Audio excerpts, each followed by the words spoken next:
que salta del cómic. He thought he was in control. How wrong he was.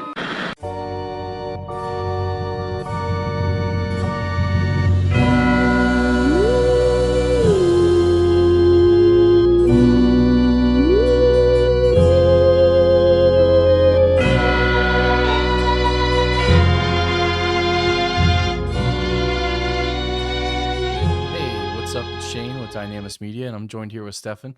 That's me. And you're tuning into the Dark Side Drive-In, which is our horror-themed podcast where we cover movies from the 80s, sometimes 70s, and sometimes 90s. So we just made it out of the Samhain season. We did our little spooktacular special for the Silent Sunday we attended. We're coming out hot, going into the turkey season, so I'm pretty excited. Sorry, I did. Yeah, you're Signing like the turkey off. Season. I was like, what is that? Like, I was like, oh yeah, I guess yeah. that is what it is. Yeah. Yeah. I feel weird calling it like Thanksgiving. Why? I mean, they're making because like they're making that horror movie with it, so you'll get it, I guess. So wait, the one that was, it's like Eli Roth did like a fake trailer for Grindhouse, and they're actually gonna make it. Okay, so take this however you want to take it. I'm kind of disappointed because the trailer had it done in like that grainy, like 90s style, like 80s or 90s style, like film stock kind of thing. Yeah. But it looks like it's just shot like a regular movie. Like I was hoping they would lean into that like fake, like actual film stock kind of look, and that they aren't. It's just like played straight, and I don't know if I like that. Well, we'll have to tweet them. So get them, folks. Just tweet at them. Well, I had something special today. I wanted to come up with some kind of segment or bit that was reoccurring that we could do an open with, and I think I found it. So I have 4 games, and we'll rotate through. So this week we're doing trivia. Uh-oh. So this is a random poll, so I didn't pick this ahead of time. So let me know when you're ready. Sure, I'm as ready as I've ever been. Okay. In which 1965 movie are 5 horror stories linked by the mysterious Dr. Schreck, played by Peter Cushing?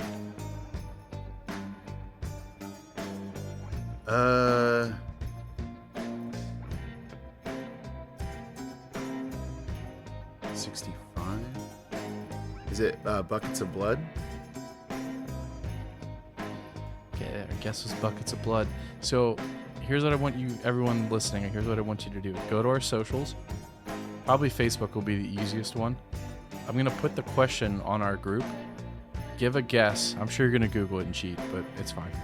Give a guess, and then we'll tell the answer next week. We'll reveal the answer. So yeah, I think it's a fun little way of just trying to get people, involved and stuff. But I actually thought you would have the answer right away. Oh yeah, no, I'm not as good at the 60s horror as all the other decades around it. All right, well, that was our first ever trivia question. And so what are we getting into today, Stefan? Oh yeah, we are going to be talking about Maniac Cop, a movie that suggests, hey, what would happen if a cop killed people? So yeah, there you go. It's in a 1988 kind of, basically just a slasher, but with the idea is the cop is the slasher villain sort of thing. That's about it. That's the elevator pitch for that entire thing. Yeah, and we'll get into it in the plot, but there's a lot of back and forth if it even is a cop. So this is a pretty cool movie. I'm pretty excited to get into it. Some pretty heavy hitters were cast for this. So I'm pretty excited to dig into it. But before we go to the cast and crew, I don't know if you had anything you wanted to bring up or any housekeeping you wanted to get into. I can't tell if you're trying to cue me up for something specific that I've forgotten about, or if you're just asking me. I'm just asking you. Okay, yeah, no, I don't have anything to say. I don't have anything in mind. I think that at this point it's almost a running gag that I've never finished those reviews that I was writing for Unwelcome and for Yeah, for the last voyage of the Demeter. At this point, it's almost funnier to not do them and just like let Yeah. it live for 1,000 years without being done. There's like one person that keeps checking our website. By the way, we have a website. And they keep refreshing the page. It just doesn't show up. Hoping for that Yeah. review to roll in one day. One day. Yeah, keep the dream alive. It'll happen. They could subscribe to the website. I still have no idea what that does, but I'm assuming it would tell you if the reviews ever dropped. So Stop bringing that up. Stop bringing up the idea of the subscribe when you don't know what it does. That's so weird. There's I click subscribe and there's literally nothing I can do with it. So I don't know if there's some feature I need to click or something. But yeah, we have a website, dynamismedia.com. It's kind of where we keep all of our stuff in one place. So if you're interested in other things that we get into, like AGB streaming, he's still going strong. Sir Cheddarsworth's Roundtable is coming back, so they're going to be posting episodes soon. The Tilt is on permanent hiatus, and I think Backlogged might be on hiatus, but we have some more stuff cooking in the pipeline I think everyone will like. But definitely more to come on that probably next year. But yeah, I think we've kind of talked enough about what we've been up to. Why don't we get into the cast and crew? Let us do that exact thing. So, what? I'm trying to keep my energy levels up because, like, peek behind the curtain, it is kind of later than we usually do this. You're nocturnal. I don't even want to hear it. Well, I'm not tired. Oh, okay. Thank you. But you might be. I am. Yeah, so there you go. That's why I'm trying to I'm doing big energy so that it'll rub off on you. I'll give you my strength. Get that big dick energy. Is that what we're doing? I hate that you just said that. And I hope you cut that out because that is gross. Like, we have families that listen to this. But anyways, yeah, it's my energy. I was thinking more like Goku sharing like energy for the spirit bomb or something. I wasn't thinking that, but okay, thank you. Now I'm all off. Okay, so what was I gonna say? Oh yeah, the director of this film. Getting into the cast and crew. This is directed by William Lustig, who has like a lot more producing credits than he does for directing. It's kind of interesting. I really think of him a lot like a cohort of like Roger Corman and to a certain extent Larry Cohen, who's also involved in this.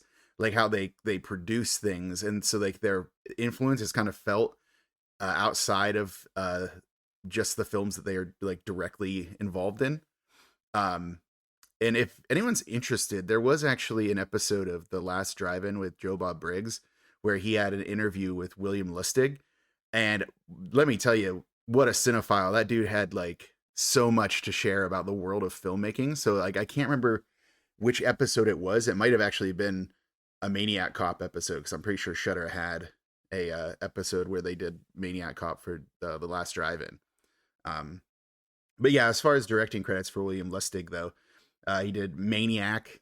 So he really likes the word Maniac. He puts in 2 different titles. Vigilante, Hit List, Relentless. The other 2 Maniac Cops, Maniac Cop 2 and Maniac Cop 3, Badge of Silence. And I think his most recent credit is actually 1996's Uncle Sam. If you remember that one. Yeah. Yeah, that was one at the video rental store that would catch the eye, because it had one of those like where it was like holographic, like when you moved it, it would like change the image, and it would be like Uncle Sam, like I want you, and then when you change it, it's like to die. You remember that? Yeah, like it had like the scratchy front, like the yeah. I loved it. Yeah, it's like I want you dead. That's what it was. I just looked it up really quick to see. Yeah. So like, yeah, that is one of those movies that like, oh man, it is absolute garbage, but I love it. So, and that's another one that like people have recommended that we do for the podcast. But the problem is, man, 1996 is really pushing that envelope, like really pushing us into like the 90s realm. Yeah. What are we gonna do next? The 2000s? Jeez. Well, no, because then it's going to be CGI and I'm going to hate every second of it. Yeah, Uncle Sam, check it out if you want to watch trash cinema. Next up is the writer, and it's a familiar face. It's Larry Cohen, the director and writer of The Stuff, our very first episode. So I probably don't have to go through a lot of his credits just because I feel like I covered it pretty thoroughly whenever we were doing it for the stuff. Some big hitters like Q, the Winged Serpent, the other two Maniac Cop movies, Uncle Sam as well. It's Alive 3, Island of the Alive, which I brought up last time. A Return to Salem's Lot. So yeah, Larry Cohen is a prolific writer and director. So we've talked about him. I kind of want to do Q, the Winged Serpent for our podcast at some point. I'm just gonna we should take a peek behind the curtain there and just say I really like Q, the Winged Serpent. I feel it's really a movie that just feels to me like Larry Cohen got a helicopter for the weekend and just wanted to do a bunch of panning shots of New York. Like he really loves that New York skyline. He really does, and we'll get into that, but yeah. Yeah. So next up is music. It's Jay Chataway, and I gotta say I actually kind of like. There's a specific theme in this. It's kind of mournful and unexpected. Like it's not what you usually expect out of this. Like a lot of times you'll just get those basic tones. But I really thought he was doing a lot with the theme that he had that was clearly intended to be for the cop, the Maniac Cop. Right. I mean, so some of his stuff is actually some things we've already mentioned for William Lustig, and then Maniac, Vigilante, Missing in Action. I think he did 3 Missing in Action movies because I also saw Braddock, which is Missing in Action 3, Silver Bullet, the Stephen King werewolf adaptation with Gary Busey, Invasion USA. A couple of Star Trek series. It looks like Deep Space Nine, Voyager, and Enterprise. And then he also did a Masters of Horror episode, which I think it was actually one that was Larry Cohen's, but don't quote me on that. But I know that they're frequent collaborators, so I would not be surprised. He did Next Generation too. Did he do TNG? I didn't. Man, I missed that. Yeah. Yep. Yeah, because everyone knows that everyone talks about Kirk or Picard, but I'm always about that Janeway, some Voyager, baby. Are we going to get into that again? Did we already do that? Yeah, I think I've already talked about this. Yes. I don't care. Yeah. I'm going to shout it from the rooftops. Janeway all day. What she had to deal with, man. None of the other captains could tell with. So one I never really got was Deep Space Nine. But we don't have to get into this, but it's very different for a Star Trek show because it has a lot of aspects of spirituality and religion, like that part of culture that they usually stay away from and kind of stick to the science part of science fiction. Yeah. Because it's what the main character in that Cisco, he's accidentally a Bajoran, there's a word for what he is, but he accidentally had a vision of their gods and he's now a holy figure for them. So he gets really involved in like a prophet. Yeah, I think is it prophet? It's something like that. I thought it was visitor or something like that. But whatever it is, it's way more involved with all of that. And then the fact that it's set on just a space station kind of means that the stories kind of have to go a different direction because you don't have the same planet hopping sort of thing you get into with the other ones. That's fair. Oh, sorry, I was leaving it open there in case you had something more you want to say about Deep Space Nine. No, I think Next Generation is the best one. We should move on. All right. I mean, I do love Next Generation. It's just Voyager just has a special place in my heart. All right.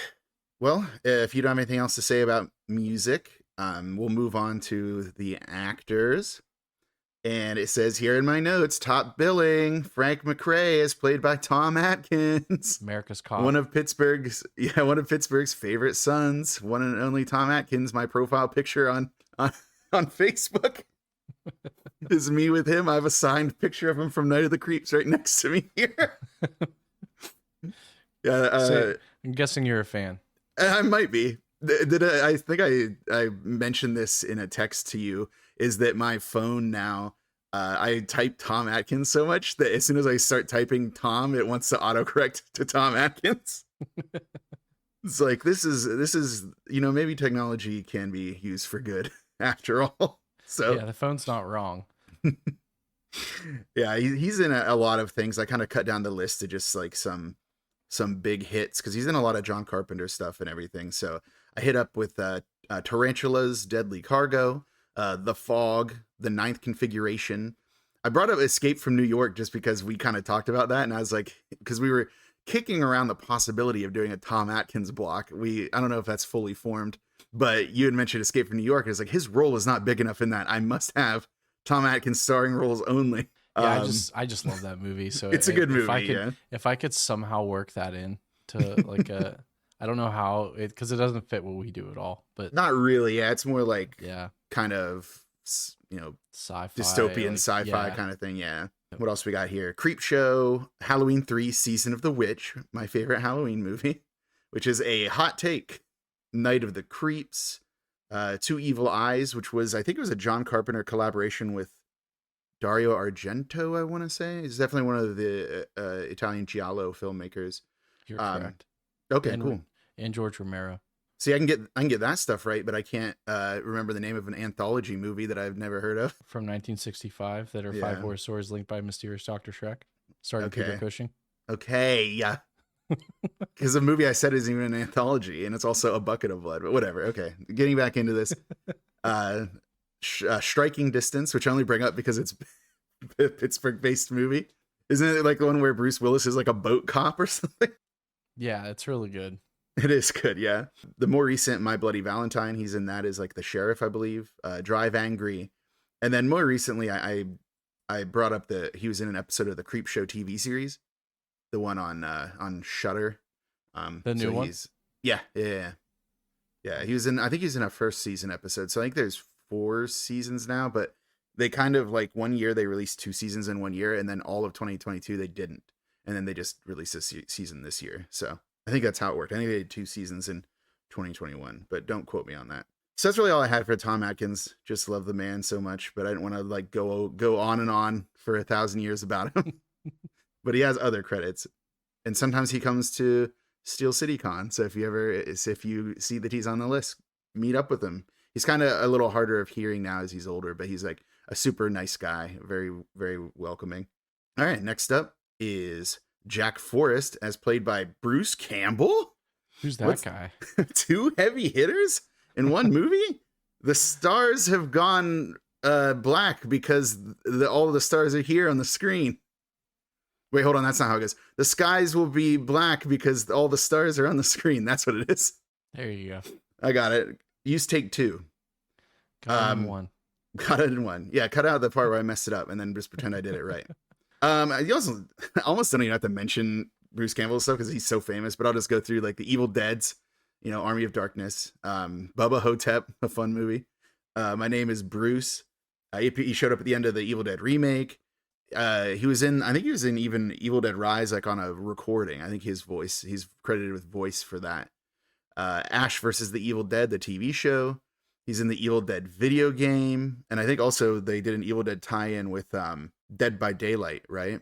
I feel like everything's in Dead by Daylight at this point. Like that thing's been around for so long, and it's kind of killing other asynchronous multiplayer horror games because of that. No, they had their own game. No, they have both. Yeah, but I think, yes. Yeah, they have both. They have a Dead by Daylight tie-in for Evil Dead, and then they have Evil Dead the game. And the reason I bring that up is because the Evil Dead game, they've already announced they're not going to do new content for it because it's hard to get like an asynchronous multiplayer horror game off the ground now. Yeah. Because like we've talked before about Texas Chainsaw Massacre, which I love it, but I feel like it's only a matter of time before that one gets shut down. And that's a smaller studio too. Right. So, but yeah, so it's just because I think Dead by Daylight has just been around for so long and has so many tie-ins that it's like almost undefeatable at this point.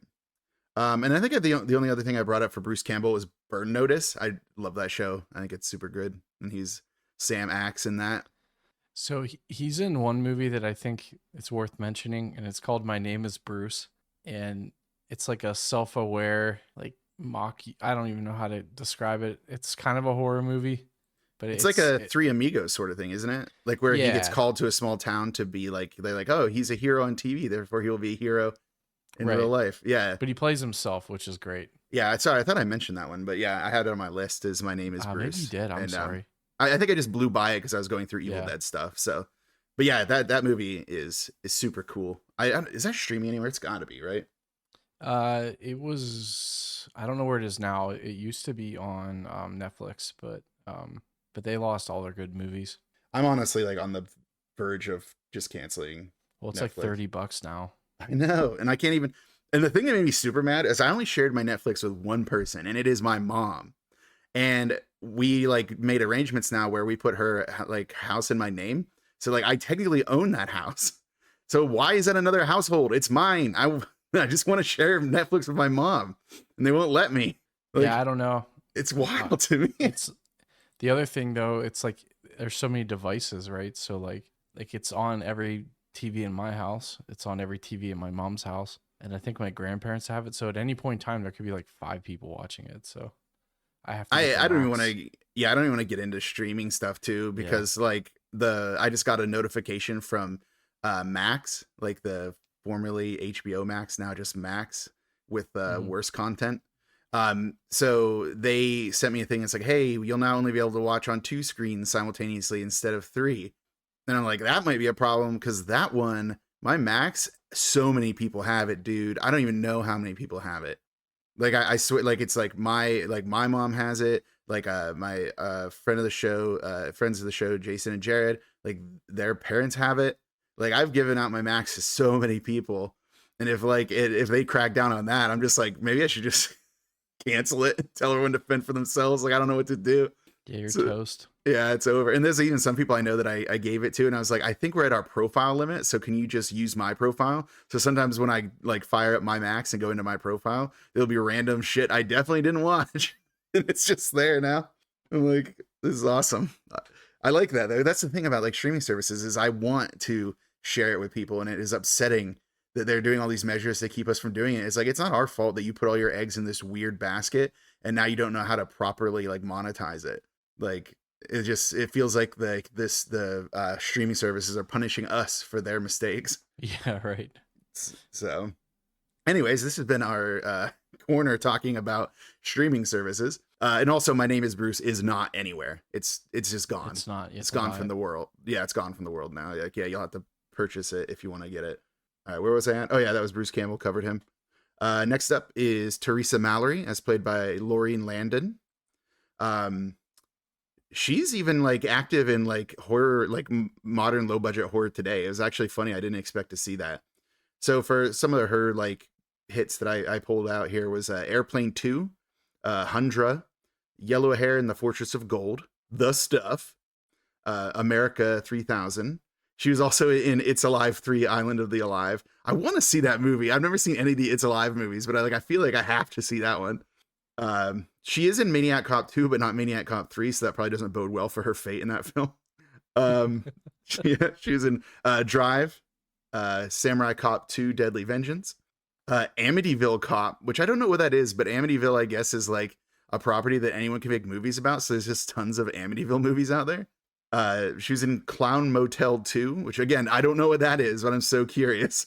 And then The Devil's Left Hand was like one that she made this year, so she's still like churning out like horror films even now. Was there anything that she had that I missed that you might have noticed? Because I know sometimes I kind of skim over these things just no. I think that was good. Like there's some on here that people would probably know, but all right, back to where we were. Commissioner Pike, as played by Richard Roundtree. Love seeing him in this role. He's so good. He's so awesome. So many things he's in, like any Shaft movie, basically. Even the most recent one, he plays as like it's like a generational Shaft thing. He's in it. He's the dad, Shaft Senior. Shaft Senior, yeah, exactly. Yeah. So yeah, Shaft's Big Score, Shaft in Africa, Shaft TV series, the Samuel Jackson Shaft from like 2000, I think is when that one came out. So yeah, if it's Shaft, yeah, he's in there. He's got an Earthquake. He was also in Q the Winged Serpent, which is another reason to watch Q the Winged Serpent. He had to put Murder, She Wrote, because of course, the Beauty and the Beast TV show, the one with like Ron Perlman. Was it Amityville: A New Generation? Like I said, there's just tons of Amityville movies out there. Eventually, everyone's going to be in them. We'll be in them soon enough. Seven, love Seven. Real gross movie in some ways. Yeah, for sure. Yeah, Steel, the Shaquille O'Neal movie. Blade, the series. I don't know if you remember that series from like the mid to late 2000s. Yeah, I actually like that show. I thought it was pretty good. And then the only other thing I put down was Speed Racer. Because wasn't it you who was telling me recently that Speed Racer is like underrated and a lot of people don't get that? And I was like, I agree. I finally got around to watching it, and I agree that it's underrated. I can confirm it was not me, but I can also confirm that it is underrated. Okay. Yeah, I don't know who it was that said that, but yep, it's a pretty good show. What? Speed Racer the movie? The Yeah, that's what I meant. Sorry. yeah. I was gonna say that. I mean, the show's fine, Yeah, but that's a very different thing. All right. Anything else for Richard Roundtree? I mean, he has a huge career, but like I wanted to hit the big ones for him. I would say for the next guy, Will Smith. Okay. Yeah, Captain Ripley is played by William Smith. Oh, isn't this embarrassing? It's not that one. It's not that Will Smith. It's not the guy that slapped that guy? Nope. It's not the guy who slapped the other guy and everyone talked about it nonstop for way too long. He has so many like low budget horror movies, like especially like exploitation and stuff like that movies. I picked up a few. So there's Black Samson, Any Which Way You Can, the sequel to Any Which Way But Loose. Conan the Barbarian. He played Conan's dad. Red Dawn. You know, we love Red Dawn in this household. We do. Hell Comes to Frogtown, which we got to do that at some point. I love Hell Comes to Frogtown. Legend of the Rollerblade 7, Manosaurus, which I think the tagline for that's like part man, part dinosaur. It's like the Velocipaster before Velocipaster. Like this movie walked so that Velocipaster could run, you know? Yeah. He was also in Uncle Sam, so you love to see it. It's one that's called Debbie Does Damnation, and it looks like there's a demon in it. And it's like, what is this? Zombiegeddon. And then his most recent credit was Island of the Witches, and I believe he has passed away, so that'll be his last credit. Let me double check. I think he did pass away though. Yes, yeah, he died in 2021. So, dude, do you know what Debbie Does Damnation is? No, I just thought it was a funny title. Okay. What is it? It's not porn, is it? Kinda. I'm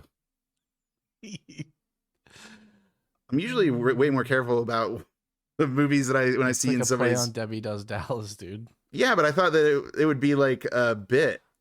No. Well. Debbie goes to hell after she commits suicide. Oh my God, that's gross. What is? I regret bringing that up. Yeah.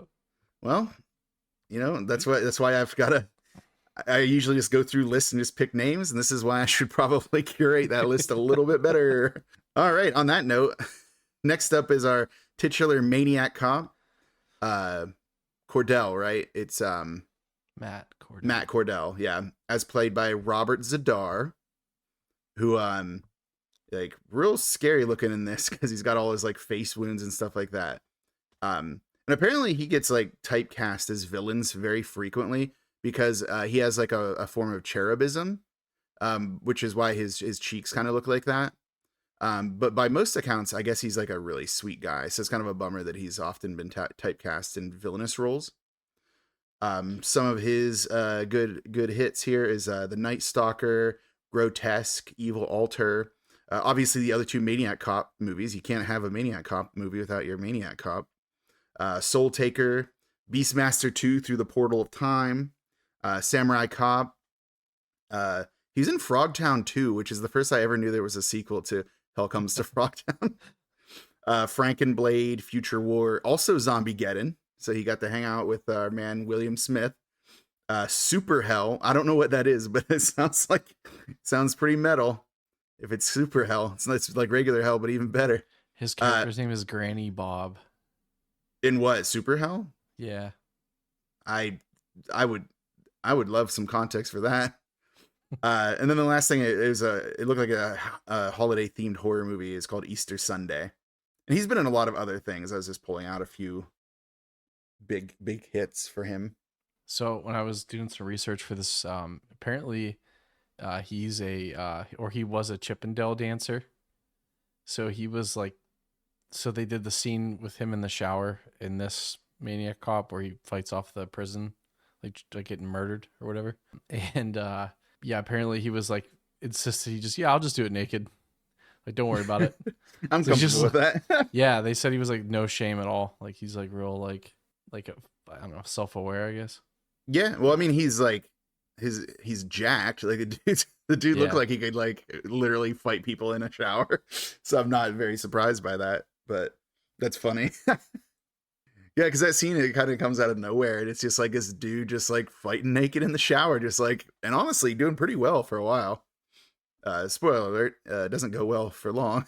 But All right. And the last person in the cast that I was going to bring up, and I told you I skipped a few cast members in this just to kind of keep us moving. But I put down Sally Noland is played by Sherry North. She, I guess, like was had played like Marilyn Monroe in some stuff, or took roles that were intended for Marilyn Monroe or something like that.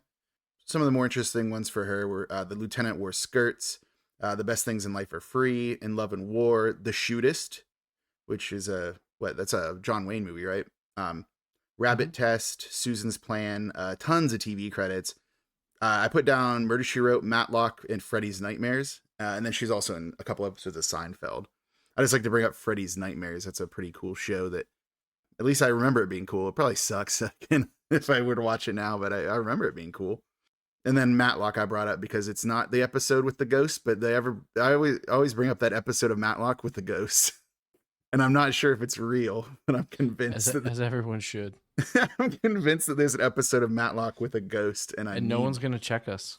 No, or Matlock. So, well, Andy Griffith is dead, so that's well. I guess if he's a ghost, yeah, he can still represent me in court. Solid. All right. Well, and like I said, I skipped a few people in the cast list. Was there anybody that you saw that you wanted to bring up, other than that one cop with the mullet and mustache that we talked about before recording? Yeah, Fowler. He's in the movie for a minute and a half and then dies.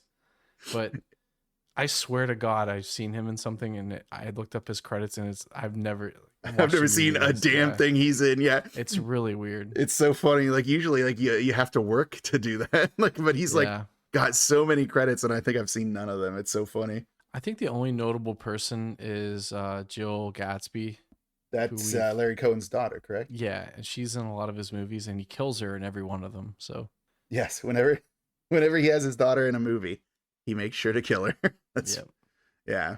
And I believe that she was the first victim in this, if I'm not mistaken, but I could be mistaken, because she was blonde in this, but she has dark hair now. But also, it's been like 35 years since. It's for sure her. I just looked it up. Yeah. Okay. She's the first victim. Yeah. Yeah, she could have changed her hair color over the course of 3 decades, almost 4 decades. All right. Well, then I guess if we're not going to bring up anyone else in the cast, we can move on to the plot description.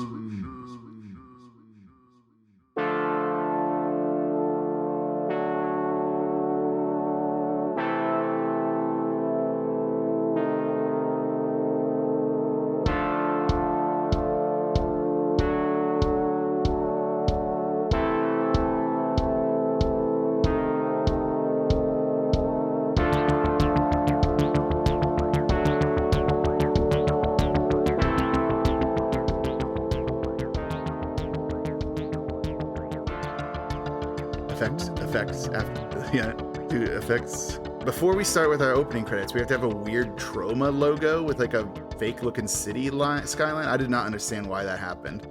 Before the actual production logo started, there was like a Trauma one. I don't know if they had distribution rights or something, but it was I'm assuming bad. Money.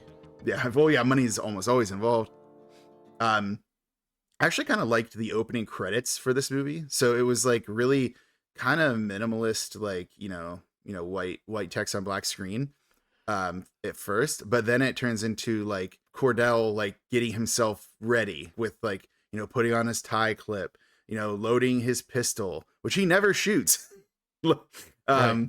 Yeah, like putting his like handcuffs in their little holster and stuff like that. And every time he would do like one action, it would like freeze frame, and then they would add another credit to another person who was either in the movie or on the crew or director, all that stuff. I thought that was pretty cool, and they kind of like got a lot of mileage out of the, like I said, the theme song to this, which is kind of mournful and interesting, like not what you'd expect from like an 80s slasher kind of thing. No, but it works because it kind of matches the character of like what's going on, kind of. No, yeah, it definitely does. Yeah, I just thought that was an interesting opening, and of course I was excited because Tom Atkins has top billing. But it just goes to show, just because you have top billing doesn't mean you'll make it all the way through the movie. Oh, spoiler alert. Yeah, so what else? Yeah, I actually put in my notes, like, why is he loading the gun? He never uses it. And he also puts like all those, like, what is it? One of those loader things for like a revolver. Like you put the bullets into the thing and then so you can load it. Yeah, so you can quick load it. It's like, again, he has like 3 at least that I could see like sets of like revolver ammo. He'll never use that. And then when we open up, we see like from like the water, like the New York skyline. Interesting fact. This is before 2001, so the Twin Towers were there. So that's what I wanted to bring up. It's just so strange, and I don't want to get into this deeply, but You don't want to talk about 9/11 on our fun horror movie podcast? yeah, no, I don't. What? Yeah, shocker. But it's so jarring seeing those towers, especially if you like have seen them like in real life, and then they're not there now. If you've been to New York recently, you know, in the last 22 years. No, but it was honestly like I saw them and I was like, oh my god, like it was jarring for me. I don't know. No, I mean it stands out. They're big buildings. Like this is, yeah, they dominate the skyline, and it's very funny because that was such a symbol of New York for a really long time. But yeah, let's not talk about 9/11 anymore. Oh, and there's like fake lightning happening, like animated fake lightning. I'm like, Yeah. do you need this? And I actually thought it was funny because so we cut to the actual city, and our first victim, the woman who's like working at this bar, is leaving it.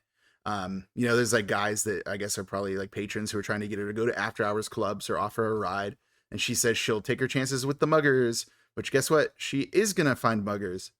Almost instantly. Almost, yeah, like with alarming rapidity. But I did think it was very funny though, because I've remarked before that most of the time when I see 1980s New York in a movie, it's like wet. And I talk about that a lot. But this time there is lightning, but it isn't wet. So it was like really throwing me for a loop here, William Lustig. You know that I wanted wet New York, and instead I got dry New York with a lightning storm on the way. Yeah, so she's walking and she gets accosted by two dudes from stoops. Like I think one is like on a lower stoop and grabs her leg, and one's for an upper one and jumps down there. And they try to mug her, but like she puts up a fight, dude. Like I did not expect this fight to go down like this. Like she's like full on like throwing her legs up against like a fence and like pushing them back against cars and like hitting them with her bag, and then she like runs away. But like I guess, you know, mugging is a numbers game. You gotta be closing. So they follow her for a really long time, chasing her. She hides in like a playground where they're like scoping her out, like trying to find her. But then she sees a cop and she assumes she's safe. But guess what, Shane? It's the Maniac cop. She's not safe. Yeah, so she like runs up to him and she's like, yeah, I was being robbed by these two Puerto Rican guys. And then which I only bring that up because at this time in the 80s, there's like a huge thing about like Puerto Rican, well, they're not even immigrants because Puerto Rico is part of the United States. But I feel like that it's such a, like the fact that they chose to have them be Puerto Rican, like teenagers that were mugging her is like a deliberate, like political choice. So yeah, so then, you know, obviously the Maniac cop like picks her up by the neck and then like just snaps her neck. Is crazy. Like I said, he didn't need that gun. He has monster hands. So they those guys were hiding and they watch it happen. But then the next day, of course, those two guys are in custody and they're trying to claim it was a cop. But the cop's like, yeah, likely story.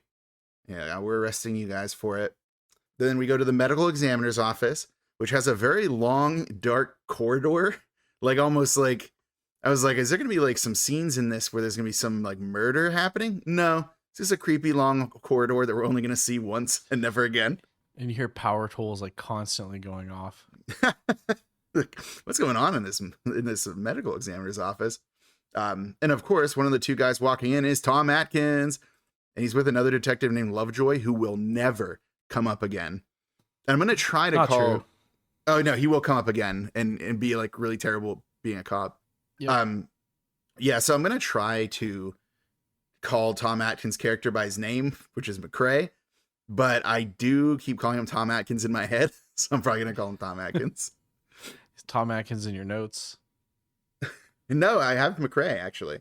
No, see, I'm trying to do it right. So yeah, so the medical examiner is just giving his like, you know, like description of the cause of death, kind of like flippantly. Not a lot of respect for the dead from this guy. But I said that her neck was snapped like she was hung, and then her larynx was crushed. Yeah. And then we get a moment where McCrae recognized her because he would go to the bar. He's often drinking. If he's not cop doing cop stuff, he's drinking. It's very funny. So yeah, he said she had the best jokes, and he encouraged her to try to audition for what he called a comedy joint. I don't know what that means, but like that's what he said she should try out for. And that's when Lovejoy's like, then you should be, you know, all the more willing to, you know, to bring this to a close, because like Lovejoy really wants to like put it on these like Puerto Rican kids. Yeah. But McCrae like points out, like, look at the hematomas or whatever on her neck. There's no way that those kids did this. Like, look at the size of the wounds and stuff like that. And there's actually kind of an interesting situation because McCrae says something like what it was like, you were probably so scared and then you saw a cop and you thought you were safe or whatever. And it's like, oh, so yeah, we like the one thing that I love about pretty much any time that you have a cop played by Tom Atkins is he's gonna be my favorite character in that movie. Like I talked before about Night of the Creeps, but his character in Night of the Creeps is probably one of the best characters in like horror cinema. He's so good. Like every time I think he's gonna mess up, he actually knows what's going on. It's like, oh yeah, because in like lesser movies, the incompetence of the cops is a big part of it. And you get that from like the commissioner and from the captain and there are other cops who are very incompetent in this.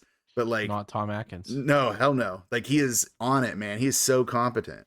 Which is just like, yeah, this is not what you expect from like the template of like a bumbling Keystone Cop type person. Anyways, next victims. There's a lot of series of just basically like cutting to Tom Atkins investigating and then cutting to another murder, especially in these opening like scenes. So the next victims are a young man and woman who are in a car drinking and driving. Shouldn't be doing that. They were talking about how they just closed out of the club they were at. And the guy is so distracted by the lady that he almost runs a red light. But luckily, they stop, or unluckily, because then like a cop comes and knocks on the window. They have to like hide the beers they had out, which, you know, let me tell you, not too slick. So the cop like beckons the dude over to the front of the car, which again, like, you know, he probably deserves to get arrested. It seems like he's drinking and driving, but it's also not a capital offense. So the cop, while the dude's like doing a sobriety test, the cop like, and this is pretty slick. So he has his baton, right? And he has it behind his back so that the woman can see it, but the guy can't. And he like pulls like that long blade out of the baton. Mm-hmm. And then like she sees this happening and like tries to scream to warn him, but it's too late. He like cuts the dude's throat and like chucks her onto the windshield, but then like actually allows her to move to the driver's seat and drive off. So she's able to get away. And then when McCrae, the next scene is like McCrae going to meet with the commissioner, Richard Roundtree, and commissioner wants to kind of like assume that this can't be a cop, that they're just trying to discredit the police force and stuff like that, which it seems like McCrae is in agreement that the murderer wants witnesses because he allowed the woman to get away. But right. McCrae is like, yeah, but like, there's a lot of like, if we don't have a suspect list that is cops, then it's just a, you know, white male of X height or whatever. It's like, we're nowhere. So the commissioner seems to kind of agree with that they'll start looking into like, what is it? People's evaluations and stuff like that. But then the commissioner like, but then the commissioner gets like really out of pocket because he's like, so when was the last time you were evaluated? And McCrae's like, anytime, commissioner, like whenever you want. And then the commissioner brings up like a suicide attempt that like McCrae made because he apparently like lost his partner a number of years ago. And like at the time he like may or may not have attempted suicide or something like that. And then, it was a weird plot point because it never comes up again. It never does. And it really just feels like the commissioner just was trying to like get McCrae off the case. He just wants to like kind of throw him off. But like McCrae's not having it, dude. He knows what he's about. So like, what is it? The commissioner's like you don't even smile much anymore, you know? Because he's like, I love this scene. And then like Tom Atkins like forces the smile, like this awkward smile on his face. It's so good. It's so funny. Oh man, I love that. That's so good. Like, what a character. But now we got to get to another victim because you know we had our cop drama. There's an older man who's a musician. It looked like it was an instrument case for like a trumpet or something. Or I could be wrong. I actually probably can't identify what the instrument is based on the case. But he's going to his car, so he goes to put the instrument in the trunk, but then when he goes to open his door, he's handcuffed so fast. Yeah, so fast. It was ridiculous. Like the Maniac cop must have been practicing that move, dude, because he cuffs him up. But then like the dude turns around and then sees that Maniac cop is about to pull out his blade. He's like, well, I'm not standing here and waiting to get stabbed. So he just starts running, with his like hands cuffed behind him, and he's like bleeding because like the handcuffs are like, you know, like tight. cutting up his they're cutting up his like wrists and stuff like that. So he's like on the run, and he tries to go, like, it's like one of those New York moments where he goes to like an apartment building, and he's like using his nose to like ring all the buzzers, and people are just like, yeah, get lost, buddy, like get out of here. It's like, this man is in peril. So, but you know, so it's New York, you got to do it that way. And then he doesn't see Maniac Cop by his car anymore, so he's like, oh, I'm gonna run away. Maybe I'll get away from Maniac Cop. He's not gonna get away from Maniac Cop Shane. He's gonna get caught. And what is it? He like falls and like lands kind of almost in like some wet concrete.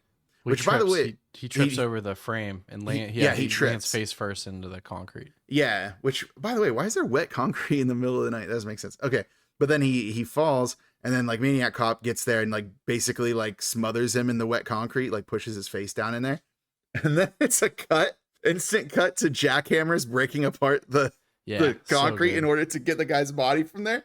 And then just cut to a bar where McCrae is hanging out. So it's like literally they just gave us this scene of them like breaking up the concrete to be like, hey, by the way, you know how we had to get this guy's body out of here. So yeah, so McCrae is at this, like, he's hanging out with a blonde woman at a bar. And she's apparently a news personality. Like, she does like evening news. And it seems like they might have a romantic history or something. But he's like, you know, he orders them some beers and starts explaining to her that people need to be warned because there is a cop that's basically capitalizing on people's like trust in the police to kill innocent people. So he wants her to get the word out and gives her like the exclusive or whatever. Cause it was kind of weird. Cause she's like, hey, thanks for this. He's like, no, you don't have to thank me. Just get the word out. And she does a title drop. Do you remember that? Cop. Yeah, she's like, oh, Maniac Cop. Like that's a headline or whatever. And then we get a voiceover explaining, you know, like it's basically the news report of, you know, there's a cop and like the commissioner and like the mayor's office were trying to keep this under wraps or whatever. But of course, we have to have a scene where like there's like actually a downside to like letting the public know. Just some lady with like a broken down car. And it's like all smoky. And then she's panicking because she sees a cop pull up behind her with his lights on and everything. And whenever the cop walks up to her car, she can't get her car to start. So she just takes out a gun and shoots him through she blasts him through the window and hits him in the head. It's like, I don't know, man. Like any cop training that I know about, when you see someone fumbling around with something while you approach, you usually do it with a little more caution. But doesn't matter. He's dead. And like the commissioner is mad because he's like, this is going to happen. People are just going to, any excuse to kill cops. It's like, maybe he's right. But he also like can't really keep a story like that from out. Like it would have probably been better if you were straightforward about the story from the beginning. Right. Instead of making it seem like it was a conspiracy. And then someone from City Hall is complaining about tourism being down. Because of course it's the Jaws effect. Everyone has to complain about tourism. And I think it's the mayor. I thought it was someone from the mayor's office, but I think it's supposed to be the actual mayor. And then what was it? Like the captain is there, the one police captain. And he's talking about how they're trying to do a lot of like stings and stuff like that, but they can't seem to find the guy. And that's when they think, oh, maybe somebody from the department is feeding him information, implying that they're starting to get the idea that this could actually be a cop. Because they were kind of pushing back against that. I think I mentioned it earlier. The commissioner was pushing back against the idea that it could be a cop. Yeah. So anyways, then we cut to a lady who's now taking newspaper clippings about Maniac Cop stories and putting them into a scrapbook for some reason. And that woman is whatever Mrs. Forrest. I can't remember what her name is, but it's Jack Forrest as played by Bruce Campbell. It's his wife. So she's suspicious of him because he goes out at night a lot, and they seem to be having marital issues, based on the conversation they have, which is almost entirely about their marital issues. She's pretty disturbed. She's depressed. They were going to therapy, but she wanted to stop. She's just really suspicious of him. So, and then as soon as like Jack leaves, the phone rings and there's a woman's voice on the phone saying that Jack is the Maniac Cop and he's going out to kill again tonight. So this is like another person who's been making Jack's wife all the more paranoid. Yeah, so his wife goes into her drawer and pulls out a little tiny pistol and goes out to follow her, would-be murderer husband. So yeah, Jack is going to a hotel. What's this now? And then obviously you know what it is. He's having an affair, like it's clear, but not to his wife. She goes to the main office and just gets a key to his room. Yeah, I thought that was kind of weird. Yeah, it's like, man, the 80s, like you just get hotel keys to anything. Yeah. Which that was the director, by the way, the hotel manager there. So yeah, it turns out that Jack is having an affair, and the other woman is our female lead, which was Officer Teresa Mallory. So what was it? Jack's like, I didn't want you to find out this way. Whoopsies. Like he's like weird, like trying to play this off in a weird way. But his wife takes out her gun. And I was like, oh man, she about to kill them? But then she runs away. But of course, as she's walking by a van, she gets grabbed by the Maniac cop. Cut to the next day. Housekeeping is knocking on the door of the hotel room. She opens it to find that there's a lamp that's been knocked over. So she says they've been partying, even though it was just a lamp. But then she finds Jack's wife. Her throat has been slit. And the maid screams. It's actually kind of a gruesome shot, too. I didn't expect to see that. But here we are.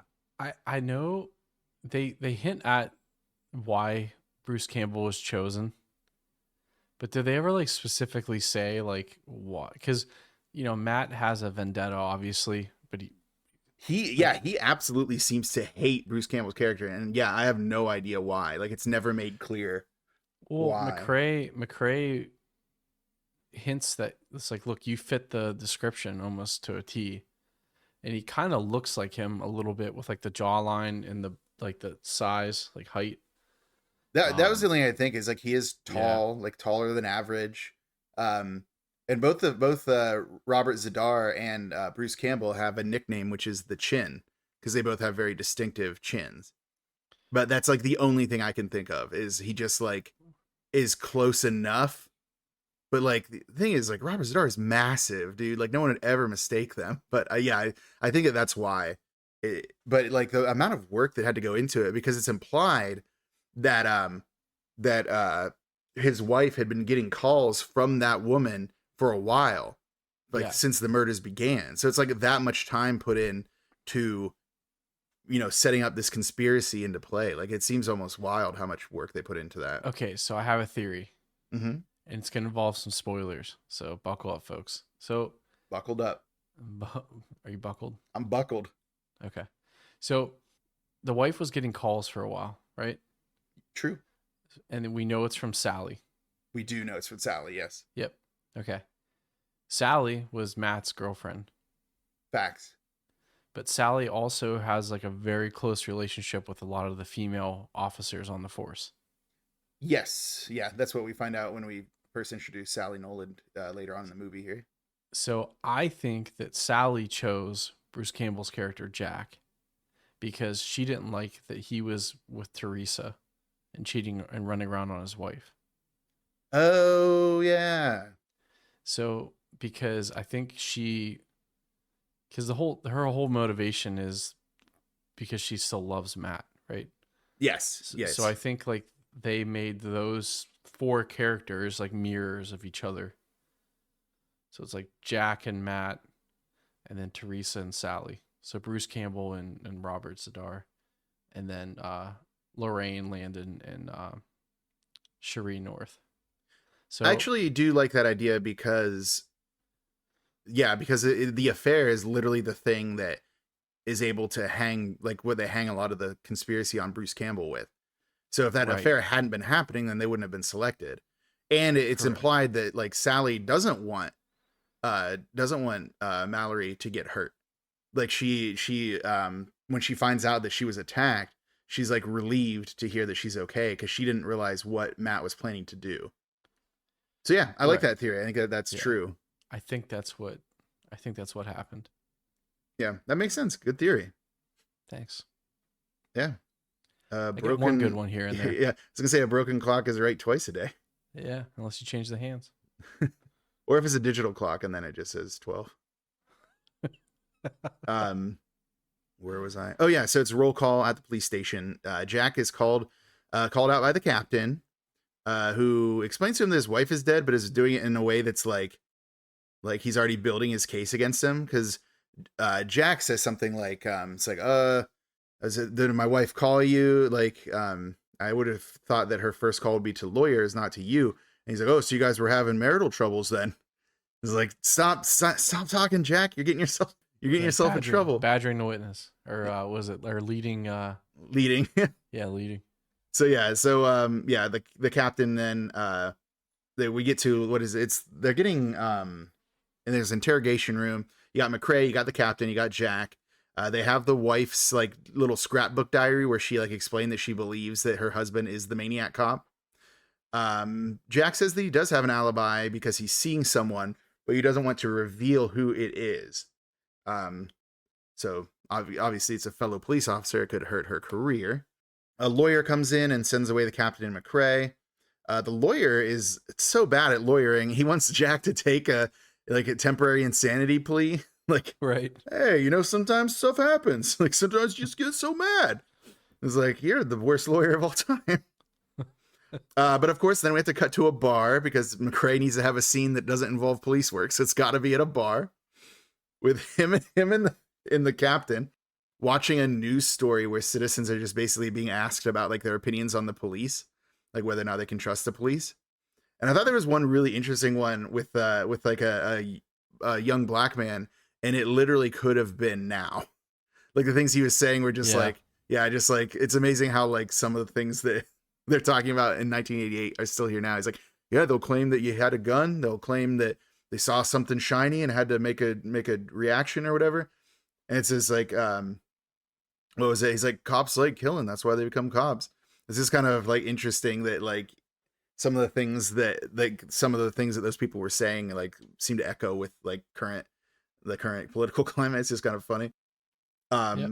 Yeah. But then the captain says something about how he knew a guy once who killed a bunch of people and then killed like somebody who he's actually targeting in order to like obfuscate the fact that he was actually just targeting one person, implying that he thinks that Jack did all the murders in order to try to cover up the murder of his wife.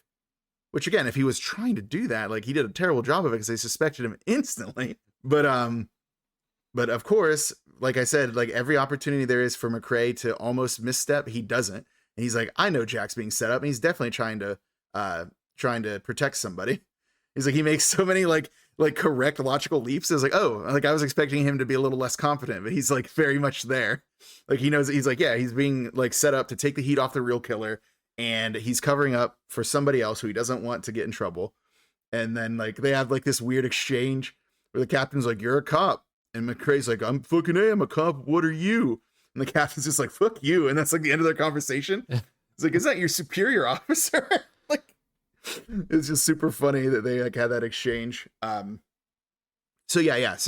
now McCrae is now back in Jack's cell, explaining to him that somebody in the department must have known about their affair in order to set him up. And then that's when Jack reveals to him that Mallory is the person he's having an affair with. And then what was it? McCrae's like, well, so you kept that secret pretty well. And he's like, well, apparently not, because the Maniac cop knew about it. And he explains that like she's, an expert shot, and he's like not worried about her at all, even though that's the idea. Is McCrae's like, they're going to take out your alibi witness so you don't have one. So he explains that she's on duty tonight, and she's like, working Vice. She's like undercover as a prostitute. Yeah. Mm-hmm. Which was weird because the first dude that like tries to pick her up, she basically implies that she's a cop so that he will leave. Do you remember that? Yeah, I think he figured it out. Yeah. She didn't want to blow her cover. Yeah, I guess so. Yeah. So he kind of figured out that she was a cop, or I don't know. It seemed like she was like implying that she was one to him.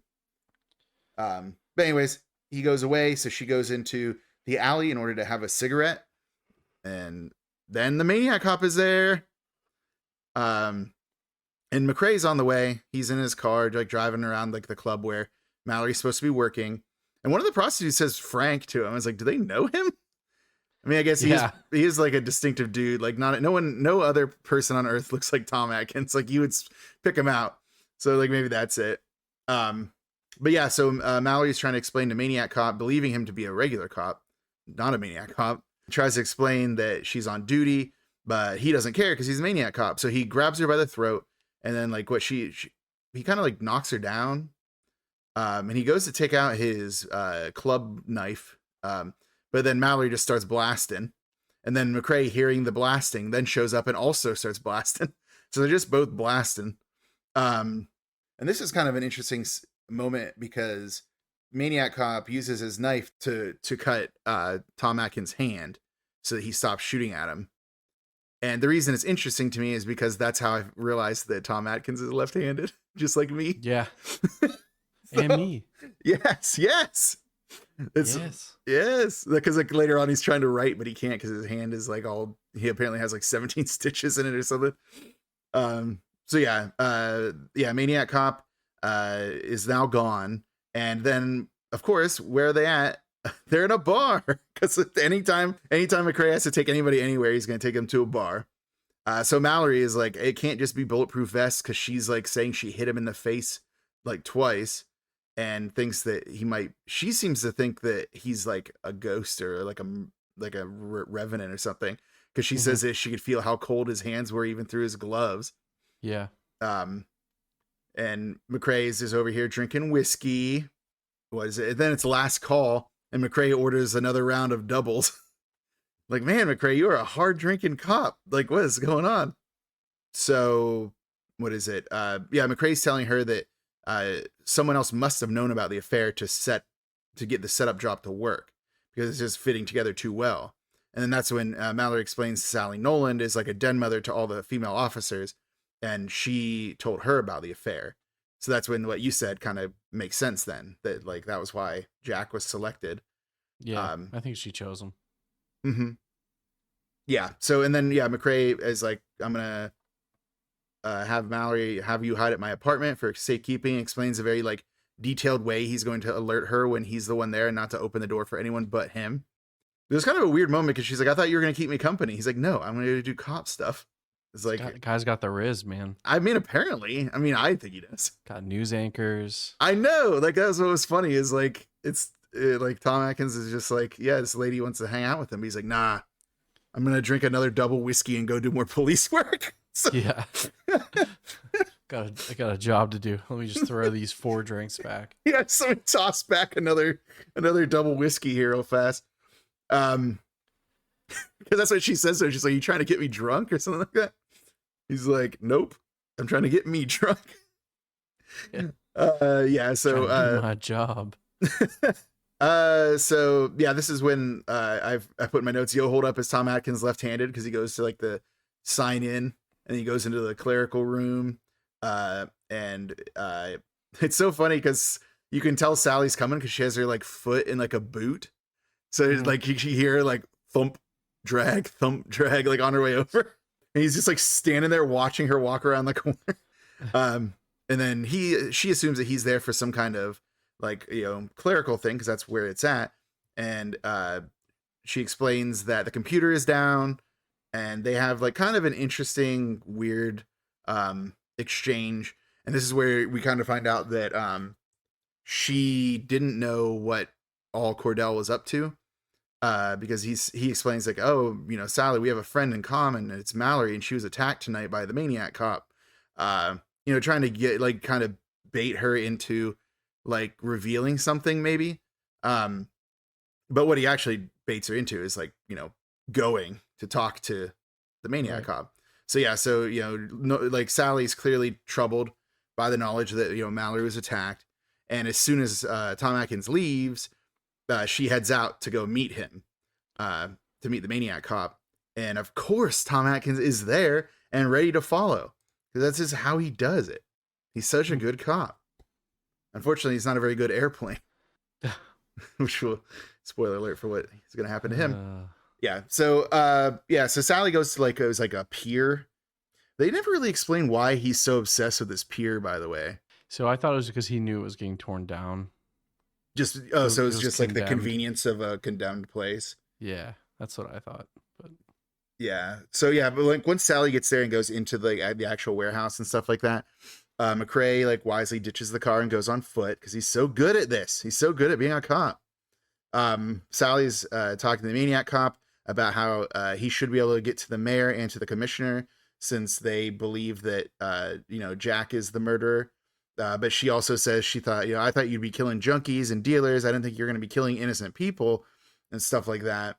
But then of course, probably from those like 4 ounces of whiskey or whatever, McCrae knocks over a board while he's in the shadows observing, which Sally just starts shooting. Yeah, like out of nowhere, like boom, boom, boom, boom. I'm like, holy shit! It's like she didn't even see anybody. Then the cat noise happens. Yeah, there's like a cat jump scare noise. Like, oh, I thought I saw something. Like, yeah, she's like, oh, so I guess I must be jumpy. She turns around and Maniac Cop is gone. Yeah. So I thought he was gonna actually like come out and attack McCrae here, but he doesn't. McCrae actually has a weird run-in with a security guard. Like the security guard comes out and then he like goes to like he takes his gun out and pulls it on the security guard. He's like, oh man, what are you doing? Like it was this very funny moment, but like kind of pointless. Like I didn't see what the point of that entire exchange was.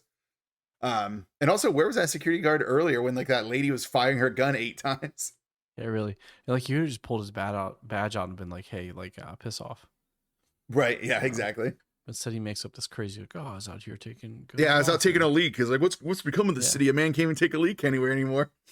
I'm like, oh, what a weird like hill to die on. That was what a weird law to break, Yeah, yeah, it's so weird. Yeah, because he could have just been like, I'm a cop. I'm allowed to be here. Like, I'm allowed to do what I want. Yeah. So yeah, now McCrae is going to be in the records room, looking at all of these like Matt Cordell, the Maniac cop, like newspaper clippings, which are mostly about him killing people. Yeah. He's just like, Cordell shoots rapists, like Cordell kills like mafia people. Like he's just out there like killing people. And it's just so funny that all these newspaper stories are about that. And like the other cop that McCrae's hanging out with is like, oh yeah, good old shoot first, ask questions later, Cordell. It's like, yeah, it sounds like this dude was a bad cop before he was a maniac cop.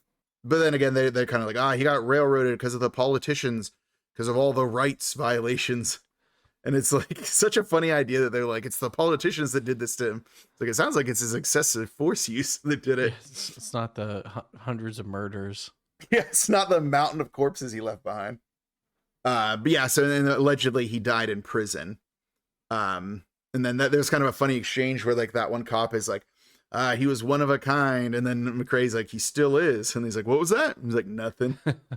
It's like really funny. He's like, of course, Tom Atkins just has to get a little jab in there just to prove he's the smartest guy in the room. Well, sorry, what'd you say? I said, you'll see later. Oh, no. No, the guy's like, wait, what'd you say? It's like, well, he will. I mean, if he was in the station like later, like he definitely would have. And then here's kind of an interesting situation. So like the Maniac cop is like laying down in an alley near the pier, remembering about the time he got sent away. There's like a scene of like the judge banging the gavel like way too many times, and like rhythmically to like the sound of the music. And then there's just long shots of like, Cordell being walked into prison. All the inmates are looking at him and they're like pointing at him and everything. So it's like clearly they want to kill this guy. They want to kill the Maniac cop before he's a Maniac cop. And this is the scene you were talking about earlier where he has like the shower fight scene where he's attacked by like 4 different dudes. Yeah. He's actually like holding his own for a really long time, until one of the dudes, like, of course, stabs him in the back. And then like, they take turns stabbing him in the face. Like, they keep stabbing him in the face, and they do like one of those like smile cuts to his one side and stuff like that, which is why he has such a messed up face. It's the origin story of his messed up face. Back at the station, McCrae and Mallory meet with Jack in a what do you call it? Like a interrogation room. And they reveal that Matt Cordell's the killer. The DA refuses to believe it because they believe he's dead. So McCrae has set up an appointment with the medical examiner in Sing Sing to try to get to the bottom of it. And then McCrae just basically leaves. Just leaves, like, he's like, she'll continue the interrogation from here, and like leaves, and basically just giving them some time to be alone because he knows they're a couple and everything. But Chad. Yeah, I mean, McCrae's the ultimate wingman, dude. Yep. Like, he can't be stopped. Well, actually, he can be. So he's like up in the clerical room, like going through Sally's stuff. When she just like somehow this time sneaks up on him, despite the fact that earlier he could hear her coming from like 1,000 miles away. She just starts like beating the hell out of him with her cane, yelling like, he knows I'm not of any use to him anymore, and all that stuff. So I guess McCrae knows, or what is it? Maniac cop Cordell. He knows that McCrae's onto him and knows that they know that Sally was his like connection, so she can't be of use to him now. But when Sally leaves after beating up on Tom Atkins, she finds there's just a cop hanging from the ceiling. Yeah, McCrae tries to help her and like, lean on me, like I'll help you get out of here. When suddenly from like a glass door, like Cordell just breaks through and grabs her and just pulls her through. And how does he kill her? Does he like beat her against the wall until she's dead? Yeah, he just crushes her. Yeah. So and McCrae's like, yo, stop it. Like, what are you doing? I'll shoot you with a gun. But then at that point, the Maniac cop has hold of McCrae. He's just like throwing him around the room basically. And it's like, I have a feeling Tom Atkins won't be much longer for this movie. Yeah. But yeah, so and meanwhile, Jack and Mallory are meeting. She tries to buzz to get out and like no one comes to the door. So she just opens it herself. And there's like a guy standing like on the other side of some bars. And she's like, didn't you hear me buzzing? And then he falls over because he's dead. So basically every cop in this station has been killed by Cordell in that amount He of like time. smashed his head against the bars. There was like a mark. Yes. Yeah. But he was Yeah. still standing though, which was Right. weird. That's how hard he pushed him. So hard. And then here's the part that I didn't want to see. So like basically Jack and Mallory separate. He's like, I'm gonna go investigate, you go down, and if I'm not back in a few minutes, then hotwire the car and get out of here. So she goes down to the car, and then of course while she's in the car, she hears the window break and hears a scream as McCrae's thrown through the window and falls to his death on the car next to the one that Mallory's sitting in. Oh, so I put in my notes, R.I.P. to the realest one. That's the, like, we're still like 1/3 of the movie left and Tom Atkins is gone. Yeah, like what a weird choice to kill The top billed Yeah. main character of the movie to like throw him out a window. Yeah, he was not safe. Yep. Yeah, I was devastated, man. I couldn't believe it the first time I saw this. But yeah, then Jack gets out there and he's being like really stupid because he's like putting his hands on stuff. It's like, you're gonna put your fingerprints everywhere, bro. But then this is like the second appearance of Lovejoy. So when you mentioned Lovejoy will show up later, he's like, yeah, he will, to be a bad cop. Yeah. So he seems like he gets the drop on Jack and is planning on taking him in. Not believing when Jack's like, I didn't do any of this. But then he apparently, I guess he goes to go to the phone to call for help and didn't notice there was a corpse of like Sally's corpse was there. So he touches her hand and then starts screaming, which gives Jack the opportunity to close the distance and like punch him out, like just knock him out. Yeah. He like, how unaware would you have to be that there's like dead bodies everywhere? To not see an entire human corpse Yeah. there. Yeah, it was crazy. Like he must be a terrible cop. But of course he doesn't get thrown out a window. Yeah, so then there's two cops that are coming in. Jack disarms them and he's like, he claims he didn't do any of this. And like, sure you didn't. Like, but then it was kind of funny their exchange after that. So then whenever they like, after he like gets them on the ground and like their guns aren't on them anymore, he runs away. The one guy's like, should we go after him? He's like, didn't you hear him? He didn't do it. So Yeah. like, man, you guys just like are not paid enough for this, huh? Oh, that's good. Yeah, it was very good. So yeah, Jack and Mallory are heading to Sing Sing to find out like the truth from the medical examiner. Basically going to continue like McCrae's earlier appointment. And they remark how wild it is to like when the entire police force is out looking for him to go to a penitentiary. And I was like, yeah, but just because you say something's crazy doesn't mean that you are absolved of it. Like, it's still such a dumb idea for him to do this. Yeah, even the coroner makes that joke. Well, considering that his face is in the newspaper on the front page because I think he just massacred an entire police station. Right. Which honestly, it probably would have been better for him if he'd stayed in custody at that point, because then like the cops would be like, he couldn't have done it because he was in custody. But no, he runs away and makes himself look even more guilty.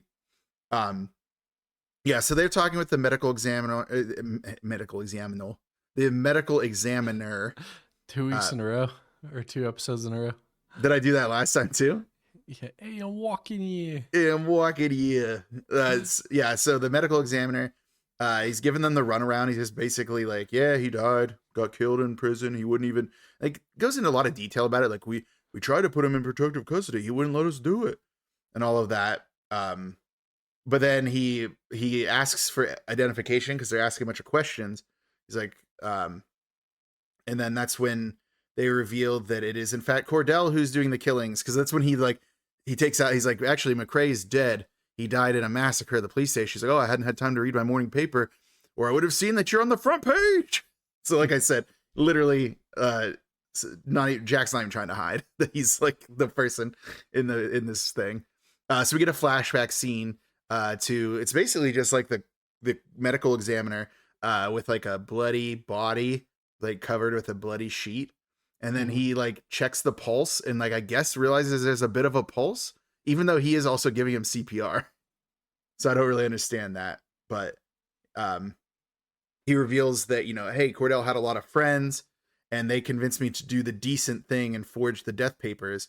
But he also tries to cover his own ass. And he's like, and also like, I thought he'd be brain dead for the rest of his life. So I really wasn't lying when I signed the death papers. Like, and he's like, I didn't think he'd be able to live as a normal person because of all the brain damage.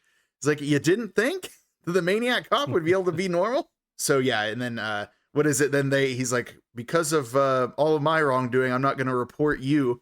And then like Mallory says like, yeah, you just can't help but do the decent thing, huh, Doc? You know, kind of giving him shade.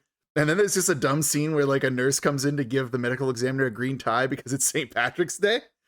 Yeah, well, I think they were just trying to set up the parade. Set up the idea that like, yeah, because then when they leave, like Mallory and Jack are talking, and it's like, oh, you know, probably loved to be in the parade back when he was a cop, but now he hates everything he once loved, so they're convinced that he's going to attack the parade, which they're correct, sort of. They're going to attack he's going to attack the commissioner mainly.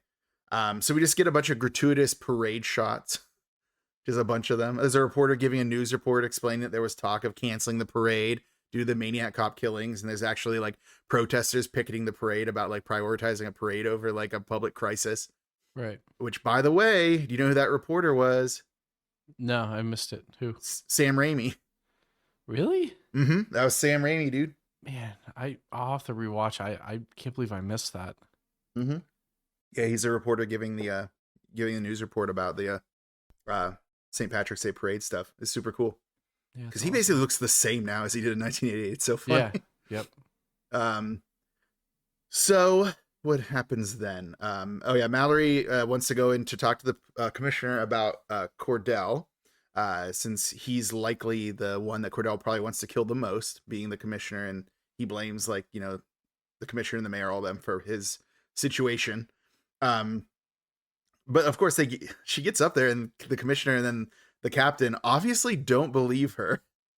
And they like play a message that McCrae left about a policewoman who was the accomplice for the killer. And they're like, that's probably you, right? And it was kind of funny because she's like, no, it was, you know, Sally Nolan. It's like, oh, blame a dead woman. It's like, we're also blaming a dead man as far as you're concerned, because you think Cordell's dead. So yeah, but they basically, you know, they like, we got to get to the parade. We don't have time for this buffoonery. So the commissioner and the captain like order in another police officer to book Mallory on accessory to first degree murder, and then go out to the parade. And at first I was like, oh no, what's this other cop gonna do? Because what is it that he's like, oh, and, we got the office all to ourselves. I don't really have to take you in right now or whatever. Like, oh no, is he gonna try to make a move? But it turns out no, he's just gonna try to get like priority on the booking of her and Jack, I guess, like is actually what he wants, or whatever. Yeah, so it's like, okay, like I thought this guy was about to be like a, you know, creep, and instead he's just like, well, he's still a creep, but he's like, because this is the guy you were talking about earlier, the dude with the mullet and the mustache, who looked like he could have been in anything we've seen, but he's been in nothing we've seen. Yeah, I'll figure this out. I believe in you. Yeah, but like, anyways, the commissioner and the captain go to the elevator. And they're like, hurry up and wait, right? Meanwhile, they get immediately ganked by a Maniac cop. He's just there.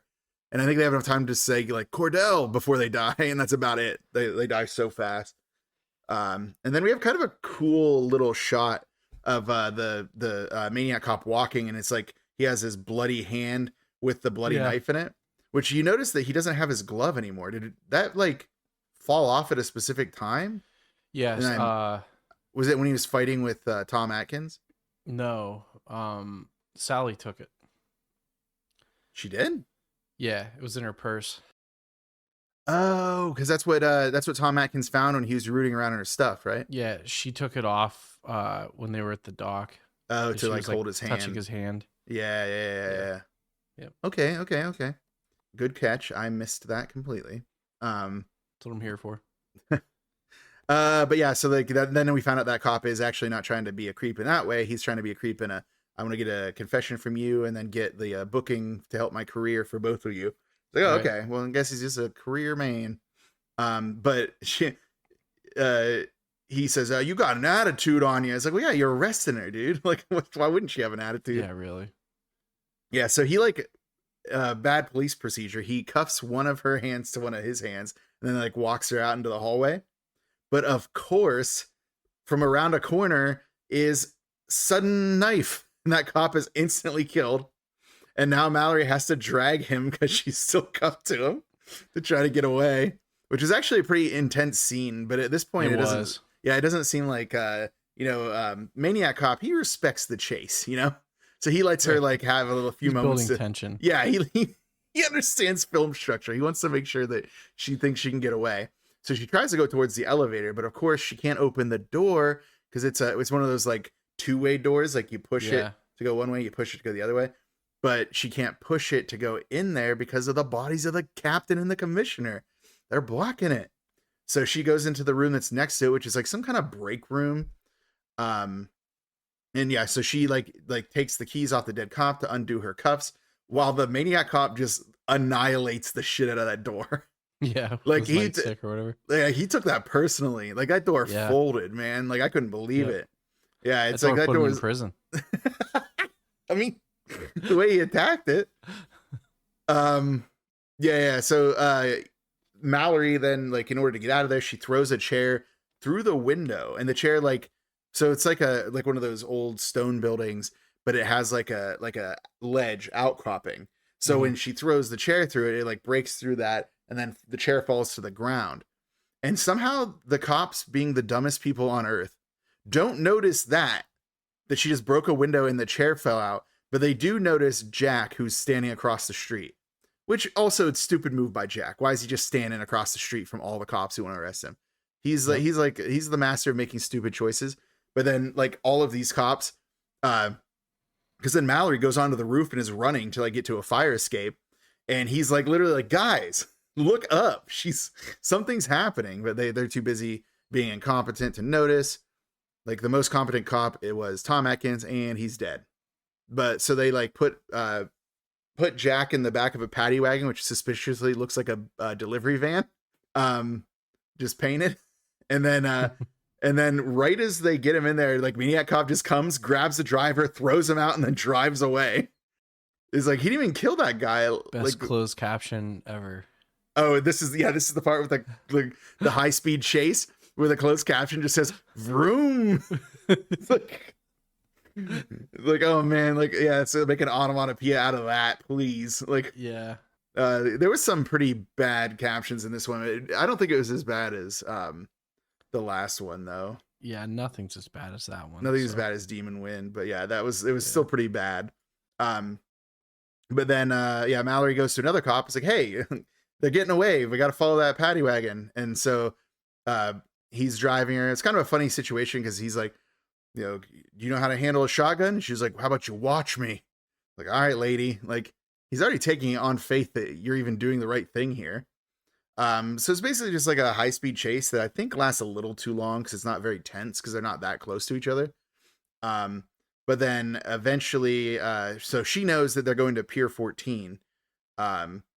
And the guy's like, but why would he go to that pier? It's like scheduled to be destroyed. It's like, that's why. He's going there because it's abandoned. He's like, oh. He's like, the other thing is, did he know she was a cop? It didn't seem like it. Like, But she so did he's just cool with it. He's like, yeah, sure. You just like get in here and have my gun. I think You know she what I mean? said. I think she said that she was a detective or something, but she Yeah. definitely didn't prove it. And then she's just dressed like an '80s woman. Like she doesn't seem I mean, like I'm sure they had like a bolo out or something for them. So like, I guess I don't know. I don't know, because like he's not on lookout for her. He's like helping her with this situation. Oh yeah. So what is it? The Maniac cop and the paddy wagon get there, and he just like goes and grabs an axe and just starts like hitting the back of the door to get to Jack. Like he seems like he hates Jack, dude. I do not understand why it is that he hates him so much. Yeah, so Mallory and the young cop arrive, and she's like, "We gotta go," and he's like, "Well, let's call for backup, dude." So like he's actually doing one smart thing, which is actually taking a second to call for backup at Pier 14. Yeah, so then Mallory comes in with the shotgun. There's a lot of scenes here with like Cordell just mean mugging. Like I don't really understand the point of that. It's like a lot of cuts is almost silly. How many times it cut to his face and he's just like grimacing. Yeah, I think they just wanted to show off just the messed up face makeup they put on. Like I guess so. It's like they just cut to that so many times. It's like he does seem upset. But yeah, so Cordell throws Jack at Mallory. So she drops the shotgun and he's gonna shoot them with it, but then the young cop arrives and he gets gunned down first. Like immediately, the dude just gets shot right away. He shouldn't have wasted any time saying like, "Reach for the sky, Pilgrim." Like he did. Yeah. But then, hearing that the other cops are arriving, Cordell starts to flee in the wagon. But Jack jumps onto the side of it and is like trying to overpower Cordell, who is not fazed by his attempts. like every single time he grabs him, he just like hits him. Like it's like this isn't even an inconvenience for Cordell. But I guess it must be a little bit of one because he doesn't notice he's about to be impaled by a ship mast or something. Because Bruce Campbell does nothing to beat this man. Like this man drives his van into a ship mast and impales himself. And that's like the only time he has a line in the whole movie is him screaming. Oh yeah, the Maniac cop just yelling. Yeah. But like this ending scene. So like from when Bruce Campbell's getting beat up before they get back into the paddy wagon. Just typical Bruce Campbell like slapstick horror movie, like how his like the stunts he does, like he did all 3 Evil Dead with like the faces. Like I don't know, it was cool. Yeah. I mean, it's just Bruce Campbell hanging off the side of a van, trying his best, and his best is not very good. Because, like I said, the Maniac cop is his own undoing by driving into the ship mast. Was that a ship mast? Is it a large pole of some kind at the appropriate height to impale him? Yeah, I think it was a mast. It had to have been. Yeah. So he drives into the pier and into the water. And then, cut to later, there's like a ton of cops there, like an army of cops now. And I guess Bruce Campbell's not under arrest anymore. Like they now know that he wasn't the killer. I don't really understand that. That was my question because it was like, I'm like, well, the second one picks up right there. So that's, I need to watch that. But I'm like, why didn't they just do something like to end it? Yeah, it's a very abrupt ending. So yeah, they're pulling the van out of the water with a crane. They get it back up, and the mast is still there, but there's no sign of Maniac cop in the van. But then what happens, Shane? It cuts down to the water, and his ungloved hand is reaching out, grabbing the dock, like the post of the dock that's in the water. Oh no! What was that? With the gross hand. It's the gross hand from earlier. Apparently they cut his hand up real bad in prison. People in prison hate hands, dude. Let me tell you. Yeah. Let me tell you, they always stab hands. That's what I've heard. And the Dementors. The Dementus. But yeah, so and then back to the mournful theme song as the closing credits play over another I can't tell if it was a helicopter shot or a crane shot of the New York City skyline. Because like I said, these guys, they love their New York City shots. They need them. It's a good shot. All right. And that's the movie. That's Maniac Cop. And the story is not over because there's going to be 2 more of them. There are 2 more of them. There's also a remake, which I've never seen. I haven't seen it. I didn't even know they did it. I haven't even seen it. Is there anyone in it of note? I don't think so. Let me check. Yeah. So this While is while you're checking for that, I want to prime the pump here. So I had a McMurder of the movie. I don't think it's. Yeah, What's up? good thing you remembered to do the McMurder of Yeah. the movie, because I would have forgotten about it. You son of a bitch. That's why there's two of us. One of us can remember. I'm a cop, you idiot. You idiot. You know, one of my favorite podcasts is when the McCrae brothers get together and they watch Paul Blart Mall Cop every year for Thanksgiving, and it's coming up soon. And they record, and I think they're on like, I don't know, maybe 10 year. I don't know. It's been years.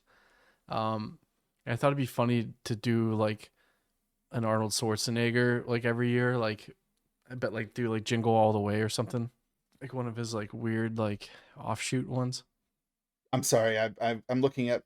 Yeah, I got distracted by this Maniac Cop from 2008. It was shot in less than 3 hours on the streets of New York City and then up online the next morning. So yeah, there's no way that movie's gonna go. There's just no chance. But yeah, so you're gonna talk about the McMurder of the movie, right? Yeah. So I have one. Do you have one? Of course I do.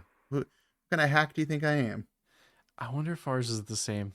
It's certainly not. You don't think? I don't think so. What's All right. What's yours? Tell me what yours is. Concrete Guy. Oh my God, it is. It is Concrete Guy. Oh, I didn't think you'd go with Concrete Dude, how Guy. good is that? He just drowns him in concrete. And then With a they jackhammer. the gratuitous jackhammer shot the next day. Well, it's a living. I guess we got to get this guy out of the concrete, loosen it up. It's like 9 a.m. instant cut to the bar. He's drinking like 4 beers. He's like, oh, about halfway through my shift. Yeah, I do love how many times McCrae's just at the bar, just having this Oh my boozing God. down. Yeah, I would have loved if I could have said that it was the death of Tom Atkins' character, because I do love his character. It's probably my second favorite Tom Atkins cop character after Night of the Creeps. But yeah, that man, the concrete, drowning in concrete, is so like just such a funny like scene of like the entire lead up to that too. Where he's like running around like trying to ring doorbells and like, hey, get lost, pal. Like just being such an asshole dude. He's like in peril. So good. Yeah, I'm like, he's gonna pick concrete because I kind of knew it deep down. Yeah, I did not think you'd go with the Concrete Guy. But yeah, that's it. That's our McMurder of the movie. It's Concrete Guy. Sick. If you know, you know. If you watch, you know. If you watch Maniac Cop, you know. So normally I don't think people watch the movies in tandem with us. I think they watch them either after or like in blocks. But I highly encourage you to watch this movie. It's because it is very doable. It's like it's short. So it's perfect for like if you're getting up in the morning and you get up early and you can't go back to sleep, throw this on. Or if you're like, I don't know, get home and don't really have anything going on, you need to burn like an hour and a half. This is like the perfect time for Maniac Cop. Because some of the stuff we do, like Life Force, that thing was like, holy shit. That was a long one. That was unexpectedly long one. But most this of these one's great. should sit at a tight like 80 to 90 minutes for the most part. Yeah, max. Mm-hmm. Yeah, this one I literally before we recorded, I just watched it again. I just fired it up, and it was 80 minutes or something for this one. It's not even that long. So yeah, it's a very fast, easy watch, and it doesn't really require you to spend too much time paying too much attention to it.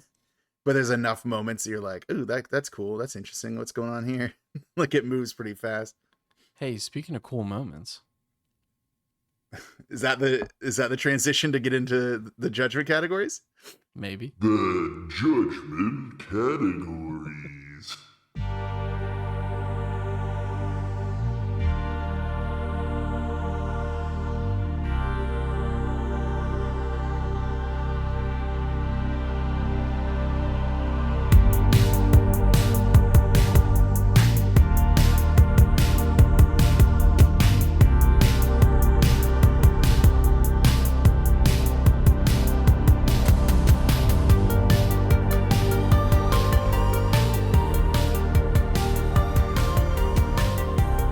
So, as everyone knows, or if you don't know, now you're gonna know. We assign a letter grade to 5 categories.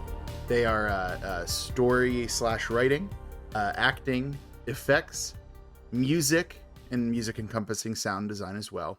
And then finally, cult factor, which is that little something extra that makes these movies so special. So starting out with the story and writing, I guess I'll just jump into it. This isn't a very complicated story in a lot of ways, but in some ways, like if there weren't the extra conspiratorial element of trying to railroad Jack, it would probably have been like a way simpler and dumber movie. Yeah. But the idea that you just have like, this entire conspiracy and only like one cop in all of New York City that can tell what's happening. I don't know, like it's kind of dumb, but it was interesting, like the Maniac cop is a villain. He's like literally just trying to hurt the police force. He hates them because he feels like they railroaded him. So he's just doing what he can to like damage them. It was kind of funny because the commissioner did call that. He's like, I think it's just someone trying to ruin our reputation, but he's also a cop, which is the thing that Tom Atkins called. Yeah. And I love Larry Cohen films because they are so to the point. I don't know. I just like the way he writes stuff. Or I like the way he wrote the stuff. And I like how he writes other stuff. Like Cue the Winged Serpent? Feel like, yeah. Oh, I haven't seen that, so we have to do that. I'm actually pretty excited to watch that. We really should watch Cue the Winged Serpent. But yeah, and Larry Cohen just has like this, I don't know, it feels like he's got a very street level view and love of like New York City, and it really comes through in a lot of ways. Yeah. And a lot of his movies, like when he writes them, like there's a political bent to it. Like I said, like some of those like on the street interviews where people are talking about like police violence, it like almost could be copy and pasted to today. And it's just interesting. But like at the same time, like not trying to make a comment on politics, but it's still a slasher movie at the end of the day. Like you can get like a political thing out of it if you want to. Yeah. But even if you don't, it's still just a slasher. It's like a big scary monster man killing people. He just happens to be dressed like a cop this time. So like one criticism I'll offer, and it wasn't even my criticism. So apparently Bruce Campbell hated doing this. I know. I saw that. I was really sad about it. Which I guess why they kill him off so fast in the next one. Yeah, I mean. Oh, spoiler alert! He dies in the next one. Yeah, but he just was like, "Yeah, I did this because I needed to," and he's like, "This is a bad movie." I'm like, "Really?" I'm like, "Come on, man! Like this is." I do not agree with him, and also I feel like he's coming kind of close to like besmirching the name of Tom Atkins, and I can't allow it. Now I love Bruce Campbell. I love him. But don't you besmirch my man. Here's the thing, though, with Bruce Campbell. He's so sarcastic. So I always, when I was reading this, I was like thinking in my head, I'm like, I always wondered if that quote was maybe taken out of context. I mean, maybe, yeah. Like, because like he'll give answers like that sometimes. They're like, oh, I was poor, I needed to, and this movie sucked. It was terrible. But you know what I mean? Just kind of like being funny. Well, it's also possible, too, that it's just like, yeah, I think this is a bad movie. That doesn't mean he doesn't have favorable thoughts about it. It's just he thinks that objectively it's not a great movie. And you know what? Maybe not. It's not going to win like any awards unless it's sexiest cop, which is Tom Atkins. Should give you that category. Add that as a category, please. Yeah. So for story. Yeah. I probably had to give it a B. Because I do like it, but it is at the end of the day kind of simple and almost frustratingly like simple and sometimes. Because it's really just about like set pieces, like get to the next kill, get to the next event, Yeah. So I'd probably say B. Yeah, I can live with a B. Yeah. All right, B it is. Because you know where I'm going to go with this next one. It's acting. And it's A for Atkins. it's but no, like I don't know, like Bruce Campbell's kind of like clueless, like cop characters, like just caught up in these events he doesn't understand. Like I do kind of like the performance of what was it, the actress who played Sally, Sherry North, like her kind Yeah. of quiet desperation. Like she plays that character very well. And like Robert Zadar, you know, maybe he's just kind of played up like a silent slasher villain sort of thing, but like his physicality is just amazing to watch. Um, and yeah, and like obviously Richard Roundtree, like he was frustrating, but I believed him as a commissioner. Like he was seen like a real dude. Like that scene with him and Tom Atkins where they were talking about like, yeah, we got to try to find suspects among the police force, and he just like out of nowhere starts bringing up that stuff about like his partner dying and him committing suicide and all that. Like it was such a weird scene, but it was like also weird, like tense, like because these are two like amazing actors like facing off right there. So I gotta give it an A. I mean, you could try to talk me down. I don't think you'll succeed though. No, I agree with you. I think it was an A. Um, we I can't I don't want to understate how well is it Sherry or Cherie North? I thought it was Sherry, but maybe it is Cherie. Sherry. I actually don't know. I couldn't honestly say either way. Either way, so Sally, um, when she realizes that basically Matt's gonna come kill her and everyone there, the manic like display of like she just basically nailed that manic panic, just screaming, like, you know, basically having a mental breakdown. And Sally's character, or Sherry or Cherie North, like just nailed it. I mean, absolutely nailed it. Yeah, her breakdown when she realizes that the man that she loved is like, because she even says something like that, right? Like it's like, Yeah. he's going to kill me, but I love him so much, and like stuff like that. And Yep. It's just like such a moment. I was like, oh man, like Yeah, she's going through it. Killed it. No Yeah, pun intended. and you could see that like that even starting whenever you know, Tom Atkins' character was telling her about how Officer Mallory was attacked. And he's like, oh, she didn't realize, she didn't Yeah. understand what it, like how far gone, you know, Matt was at that point. So like for her to now like start to, like, that's when she starts to see it. And then by then she's like, now that she's not useful to him anymore, like he's gonna kill her too. It was such a performance. Yeah. And I don't know if we covered, I can't remember if we brought this up, but like the when Tom Atkins' character Frank McCrae finds out who she is, when they said that, you know, basically when Matt got murdered in prison, she jumped out a window. That's how she crippled herself. Yes. Yeah. So like it already set up that character of being like just that deeply devoted to him. Yeah, I thought that was probably one of the best performances other than Tom Atkins. Oh yeah, for sure. So- I completely agree. So yeah, Yeah, I'll go A. we'll go to the A for Atkins, or for acting. Next up is effects, and I'll let you take the lead on effects. Sure, thank you. I'm gonna go A, and so I think there's something to be said about not going over the top with some of these kills. Like they could have done, like, so I don't want to say like the still deaths, but like you know, when Ellen Forrest, so Jack's wife, like that was a pretty jarring, and they did a great job with that. And we saw the aftermath too. We saw her get Right. abducted, and we saw the aftermath. Yeah. Yeah, and it kind of leaves you to your imagination a little bit. All the cop scenes where he, like, the aftermath of that was very well done.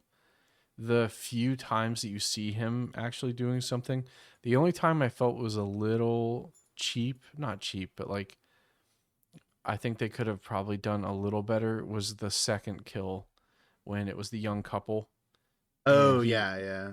Because like it was blatantly like they had something and they were throwing it and it had the blood splatter out of it, which is fine, you know, and they hid that by breaking the window. But I loved it though. Like the face makeup they did for him was fantastic. Yeah, all the cuts, like the smile cut that he had on the one side, and like Yeah.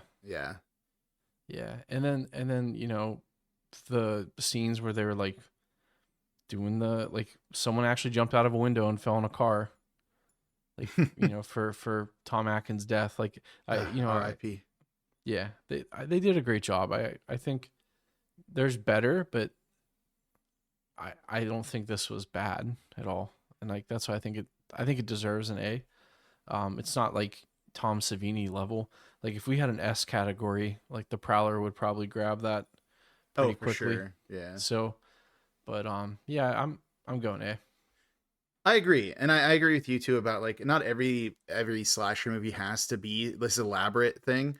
Like there's something to be said about the brutal simplicity of what he does. Like other than like Concrete Guy who he drowned in concrete. Most of the time he's just so good. Yeah. Most of the time he's just stabbing people with that big knife that he pulls out of his baton. And it's not like in any creative ways really. Like I think of how quickly he dispatched the the captain and the commissioner waiting for that elevator. Like he just like stabbed the shit out of them and they were gone. Like it was just like he's a very efficient killer. And like that creepy cop who was like escorting Mallory, like the way he just like came around a corner and just like stabbed him, like one stab, done. And he's just like, my work here is complete. Like I did what I wanted to do. So I do think that, yeah, just because it's simple doesn't mean that it doesn't look good. Because like I think that a lot of those kills, like you mostly see the aftermath. You don't see a lot of the actual event, which can actually help because you can put a lot of time and effort into making those makeup effects look good. And I think that probably the most jarring one is definitely like Jack's wife, like the way she's just like all sliced, like her throat sliced up and all that. So yeah, I agree. I can go with A on that. I'm comfortable. You know what this reminded me of? What's that? Like Scream, where like the first one, so not the second and on, but the first one where it was so deliberate and like that the only mission was for that person to kill someone, right? And I got that vibe from this movie too, where it was very like just stab done. Obviously Scream had some they played up some of the kills, but I had that same kind of vibe. I had the same feeling. Like it was like, shit, this guy's gonna get shit done. He's gonna get in there and just start fucking murking people. So, right, yeah, that was like the whole point of Scream is he was like he had all the meta elements that they were using as a framing device, but at the end of the day, the deed was quick and dirty for the most part. Yep. Like So grab, stab. Yeah, and I agree with that. Yep. Granted, a lot more times the Scream dude gets hit with a door. You remember how many times that dude got beat up when he was killing people? I mean, there's two of them. Funny. I guess there's two dudes. Like, man, I don't know. Like, this is how you know that I could never be a murderer. I don't think I have that much dedication. As soon as you hit me in the face with the door, you'd like knock me down some stairs. I'm just like, you know what? I'm just gonna go home and play video games. I don't need to kill people. And we know it was all just the one guy that got hit with the door too. It wasn't Billy. So. Oh yeah, that's true. Yeah, it was Stu, right? Yeah. Yeah. I think Billy was a little too smart to get hit by doors. I think Stu was the door guy. I don't know if either of them are particularly smart, but like that's a conversation for another day. Yeah. Okay, so we gave A on effects. And the next one I'm actually gonna let you take the lead on again. It's gonna be the music and sound design. Man, I'm gonna go B. I don't know. I'm surprised by that. I'm honestly surprised by that. I really thought that the theme, specifically the theme for Cordell, like that mournful one, was like unexpected and kind of like off-putting and kind of poignant. So that was good. Okay. But then what else? Bagpipes? You had I felt like I don't know. I feel like they could have done so much with this. I'm like on the fence. Like I'm a high B, low A. You could probably get me to an A. All the sound work they did though, like in shooting was great. Like I didn't have any there weren't any dubbing issues. There weren't any like shitty Foley work that was done. Honestly, though, outside of the main theme, like the main like whistle kind of sounding theme, right. A lot of that music was kind of just tonal, and I kind of and I push back against that with other movies. I really shouldn't give this one a pass just because I love Tom Atkins so much. So yeah, I will say that I'm comfortable with a B. I do think that the main theme is really strong, and like the way that it pops up and like before flashbacks and different times like that is good use of it. But beyond that, it is a lot of just tones. Yeah, like to me, like I think when I think of music, so like in these films, if the music is enough to be almost like another character. Like to me, that like instantly elevates it to like the A level because, you know, again, that theme was great, but and they tied it in throughout. They did have it kind of playing. There were it was but it was scored almost like a, I don't want to say like a Disney movie, but like basically like the background carried the same kind of, you know, maybe motif or whatever, or I don't know what you want to say, but there was nothing ever that was just like, damn, this slaps, or, you know, like they didn't do like a lot of cool like build up tension with like synths or something. They could have done a lot more, but Yeah, I was actually kind of sad about the lack of synth music. I think there's a lot of times that could have worked and they didn't really have it happen. So yeah. no, I agree with you. Like outside of that main theme, like I think that was really strong. But yeah, outside of that, I'm comfortable with B. I'm comfortable with that. Yep. All right. Well, the last category then is the cult factor. It's gonna be A, probably because of Yeah, for sure. because of Maniac Cop. Because like here's the thing. So think about this. It's a cop, but it kills people. What wild? Who's never heard of it? Never. What fantasy world where there's a cop who just kills people Manically. maniacally? So, but yeah, no. I mean, the cult factor thing exists because of there's just something about some of these films that kind of goes beyond like the parts and makes it like a stronger thing as a whole. And I just think that this one, like the way that it like lures you in with like the magnetic, you know, Tom Atkins, he's a cop who's like just like so competent every step of the way. Like it bucks those trends of like incompetent bumbling cops, but he's like also sort of like in a chud way, like with Bosch, like fighting back against like this entire system is just basically built to like stop you from succeeding. It's just like such a like every time that you see Tom Atkins like doing stuff, it's like he's gonna do the right thing. And then when he got thrown out the window, like I cried, the world, America cried. So yeah, I just and like you know Robert Zadar, like what a presence, man. Like if you're gonna get a slasher villain, and it's like literally just a dude dressed like a cop, like how scary can that be? Is like, oh, look at this guy, look at him go. So yeah, I gotta say A. There's just that cult factor is there. There's just so many elements to it. And a young Bruce Campbell, like you can't go wrong with that. Yeah, I totally agree with you. So I won't be redundant. I think one thing maybe we didn't touch on or not enough is the cinematography work they did with the lighting to hide him. I'm sorry, Robert Zadar's character. So like, you know, Matt Cordell. Because we don't see his face, yeah, until the end. Yeah. That final confrontation. So yeah, a lot of the times he'd be like in shadow or It like, shows eyes. obscured. Yes, shows eyes. Like be so heavily good. backlit and stuff like that. Yeah, absolutely. So good. Yeah. The way that they wanted to like keep that, like, because you saw his silhouette, you knew he was a hulking man of like mountain of a man. But like, yeah, the idea that you didn't see what had happened to it, like we saw what happened to his face in a flashback. We didn't see what the aftermath was until the end. Yeah, that's Right. such a good way to do that. Yep. All right. Yeah, well, for sure. we did A on Cult Factor, so good grades so far.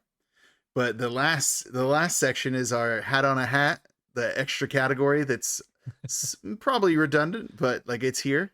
The D roll.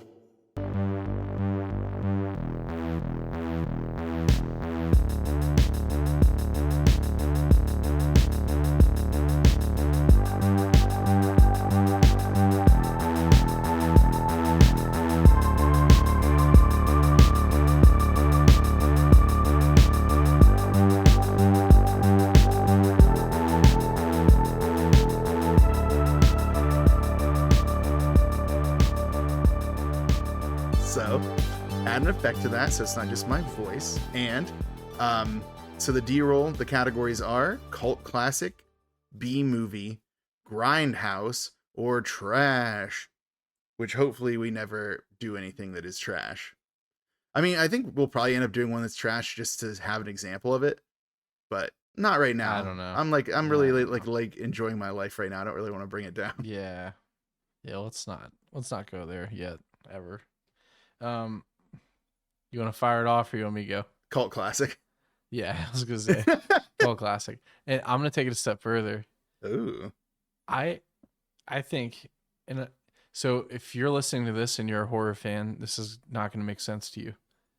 If you're just a movie fan and you probably haven't watched this or heard of this, I'm gonna put this up with The Prowler as probably one of the most underrated slashers of the 80s. Oh. And maybe in general. They did so many things with this. I don't think it ever gets credit for it, ever. It really doesn't. This one is, I think Yeah. it's very overlooked. Yep. Which makes no sense. No, it has Tom Atkins right there. Tom Atkins is right there. Like literally, like you have to try to miss that. Yeah, I don't know. I've always had a positive opinion of this movie, and I was like worried actually going into it. It's like, oh man, what if I watch it now and like after all the movies we've watched, like I just kind of I'm like, it's not really that good. It's like I think I like it more now. Like I have a greater appreciation for what it's doing compared to its contemporaries. Like, yeah, and I think that, like I said, like there's so much more to it than on the surface, and you get out of it what you want to get out of it. Obviously, like it's a movie, it's like your interpretation and stuff like that. But like, I don't know. I just think, yeah, underrated, overlooked. Like, I was probably going somewhere with that, but I lost myself. I was too busy thinking about Tom Atkins. He's too busy just dreaming about Tom Atkins. Every day. So yeah, for the D roll, this is a cult classic. Yeah. And potentially like just in general, an underrated, overlooked gem. So yeah, do yourself a favor, give it a shot. I don't think you'll be disappointed. And I am going to watch the second one. I really hope it holds up compared to this one. I don't think it will, but like this standalone, great. This is phenomenal. So it has every trope that you want out of a 80s horror movie or a slasher film. I will say that the Tubi transfer of the second one looks a little worse. Really? Yeah, because like I was literally watching it as we were like leading up to this recording, and I let the next one start playing because it like Tubi automatically starting to play it. Like, yeah, let it go. I think. And it was like a little bit like it was like a little darker tinted, and kind of like the quality wasn't as good. Like maybe it'll improve, and that was just for like because like they literally start the second movie a couple minutes from the end, like at the showdown between them and the Maniac cop in the pier. So it's kind of interesting that it looked a little worse. But maybe that was just, maybe it'll get better as it goes. Maybe that was just like they did that way on purpose. Like it started, with a rehash of the old one. But if it's like a worse transfer, that's going to be disappointing to hear about. So I might actually look at the one that's on Shudder and see if it's better, because I know it's the second and third are on Shudder as well. So it doesn't have the same cinematography, people. So it doesn't. That's devastating. That's gonna be tough. Is it even directed by it's still directed by William Lustig though, right? Yes. Yep. Yeah. So I mean, enough of the people are involved, so hopefully it holds up. I mean, there's no Tom Atkins though. No. That's the problem. There's no Tom Atkins. Oh, I'm sorry. James Lemo did both of these, so I apologize. It does have the same cinematographer, but the first one had Vincent Rabe on this. So yeah, but it's not always about the people who are involved in the production that are the issue, though. Like a lot of time, like with Supernaturals, like the only available version on streaming was a lesser version of it. So it could be one of those situations too, or maybe there's like a additional remaster of the first one, because the first one is what started everything. But then the next ones haven't gotten that loving treatment. No, there's so many things that can happen that can change why something looks a little better. I don't know. Not going to go on a rant about that. I think I've gone on plenty of rants today. Nah. Not nearly enough. Not nearly enough. Well, speaking of whatever it is you just said, what do you think we're going to do? Speaking of transitions. Speaking of transitions. What do you think we're gonna do for our next movie there, Shane? Well, I'm gonna let you introduce it this time because I feel like I always introduce our next movie. Yeah, you do such a great job, and I feel like I don't want to steal your thunder, but it's not Q the Winged Serpent. It's not Q the Winged Serpent. No. Now that as much as we talked about Q the Winged Serpent today, we probably should have. Let's get that on the docket. Like we'll put it's in the backlog. We'll get there. It's coming, folks. It's coming like a winged serpent nesting in the Chrysler Building. That's what Q the Winged Serpent's up to in that movie. Well, so next up at the Dark Side Drive-In, we are going to review and talk about Maximum Overdrive, 1986, the Stephen King adaptation. Such a good movie. Has fucking awful ratings on IMDb, which I don't understand. But it's apparently like one of those things that like Stephen King, when he's like on his coke binges in the 80s, he like doesn't even remember making it. yeah, but he directed this too. Like this is all him. He directed it. This is his this is his Stephen King. His one directorial Yeah. like credit is this. Which is why I said his adaptation, because this is his adaptation of his book. So I was actually just watching it the other day because I'm a maniac. Not a maniac cop though, just a regular maniac. Oh, okay. And so I always forget and then am pleasantly surprised by how quickly the scene comes up where the dude is murdered by a soda vending machine. Yeah. It's so fast. It's so early in the movie, like when that happens. Oh my God. I love this movie so much. Yeah, this is one of those ones where like, yes, the real world, like the true film knowers and the industry insiders, like they hate this. It's like, but not me, not us. This is our thing. And this is actually a good book. Like, so. What was is the book Trucks? Was that the name of the book that was based on, or was it a book or a short story? Maybe it's a short story. Hold on. Am I thinking of Christine? That's a different one. That's a different thing. Yeah, it was is loosely based off the short story Trucks, which was included in Night Shift. Yep.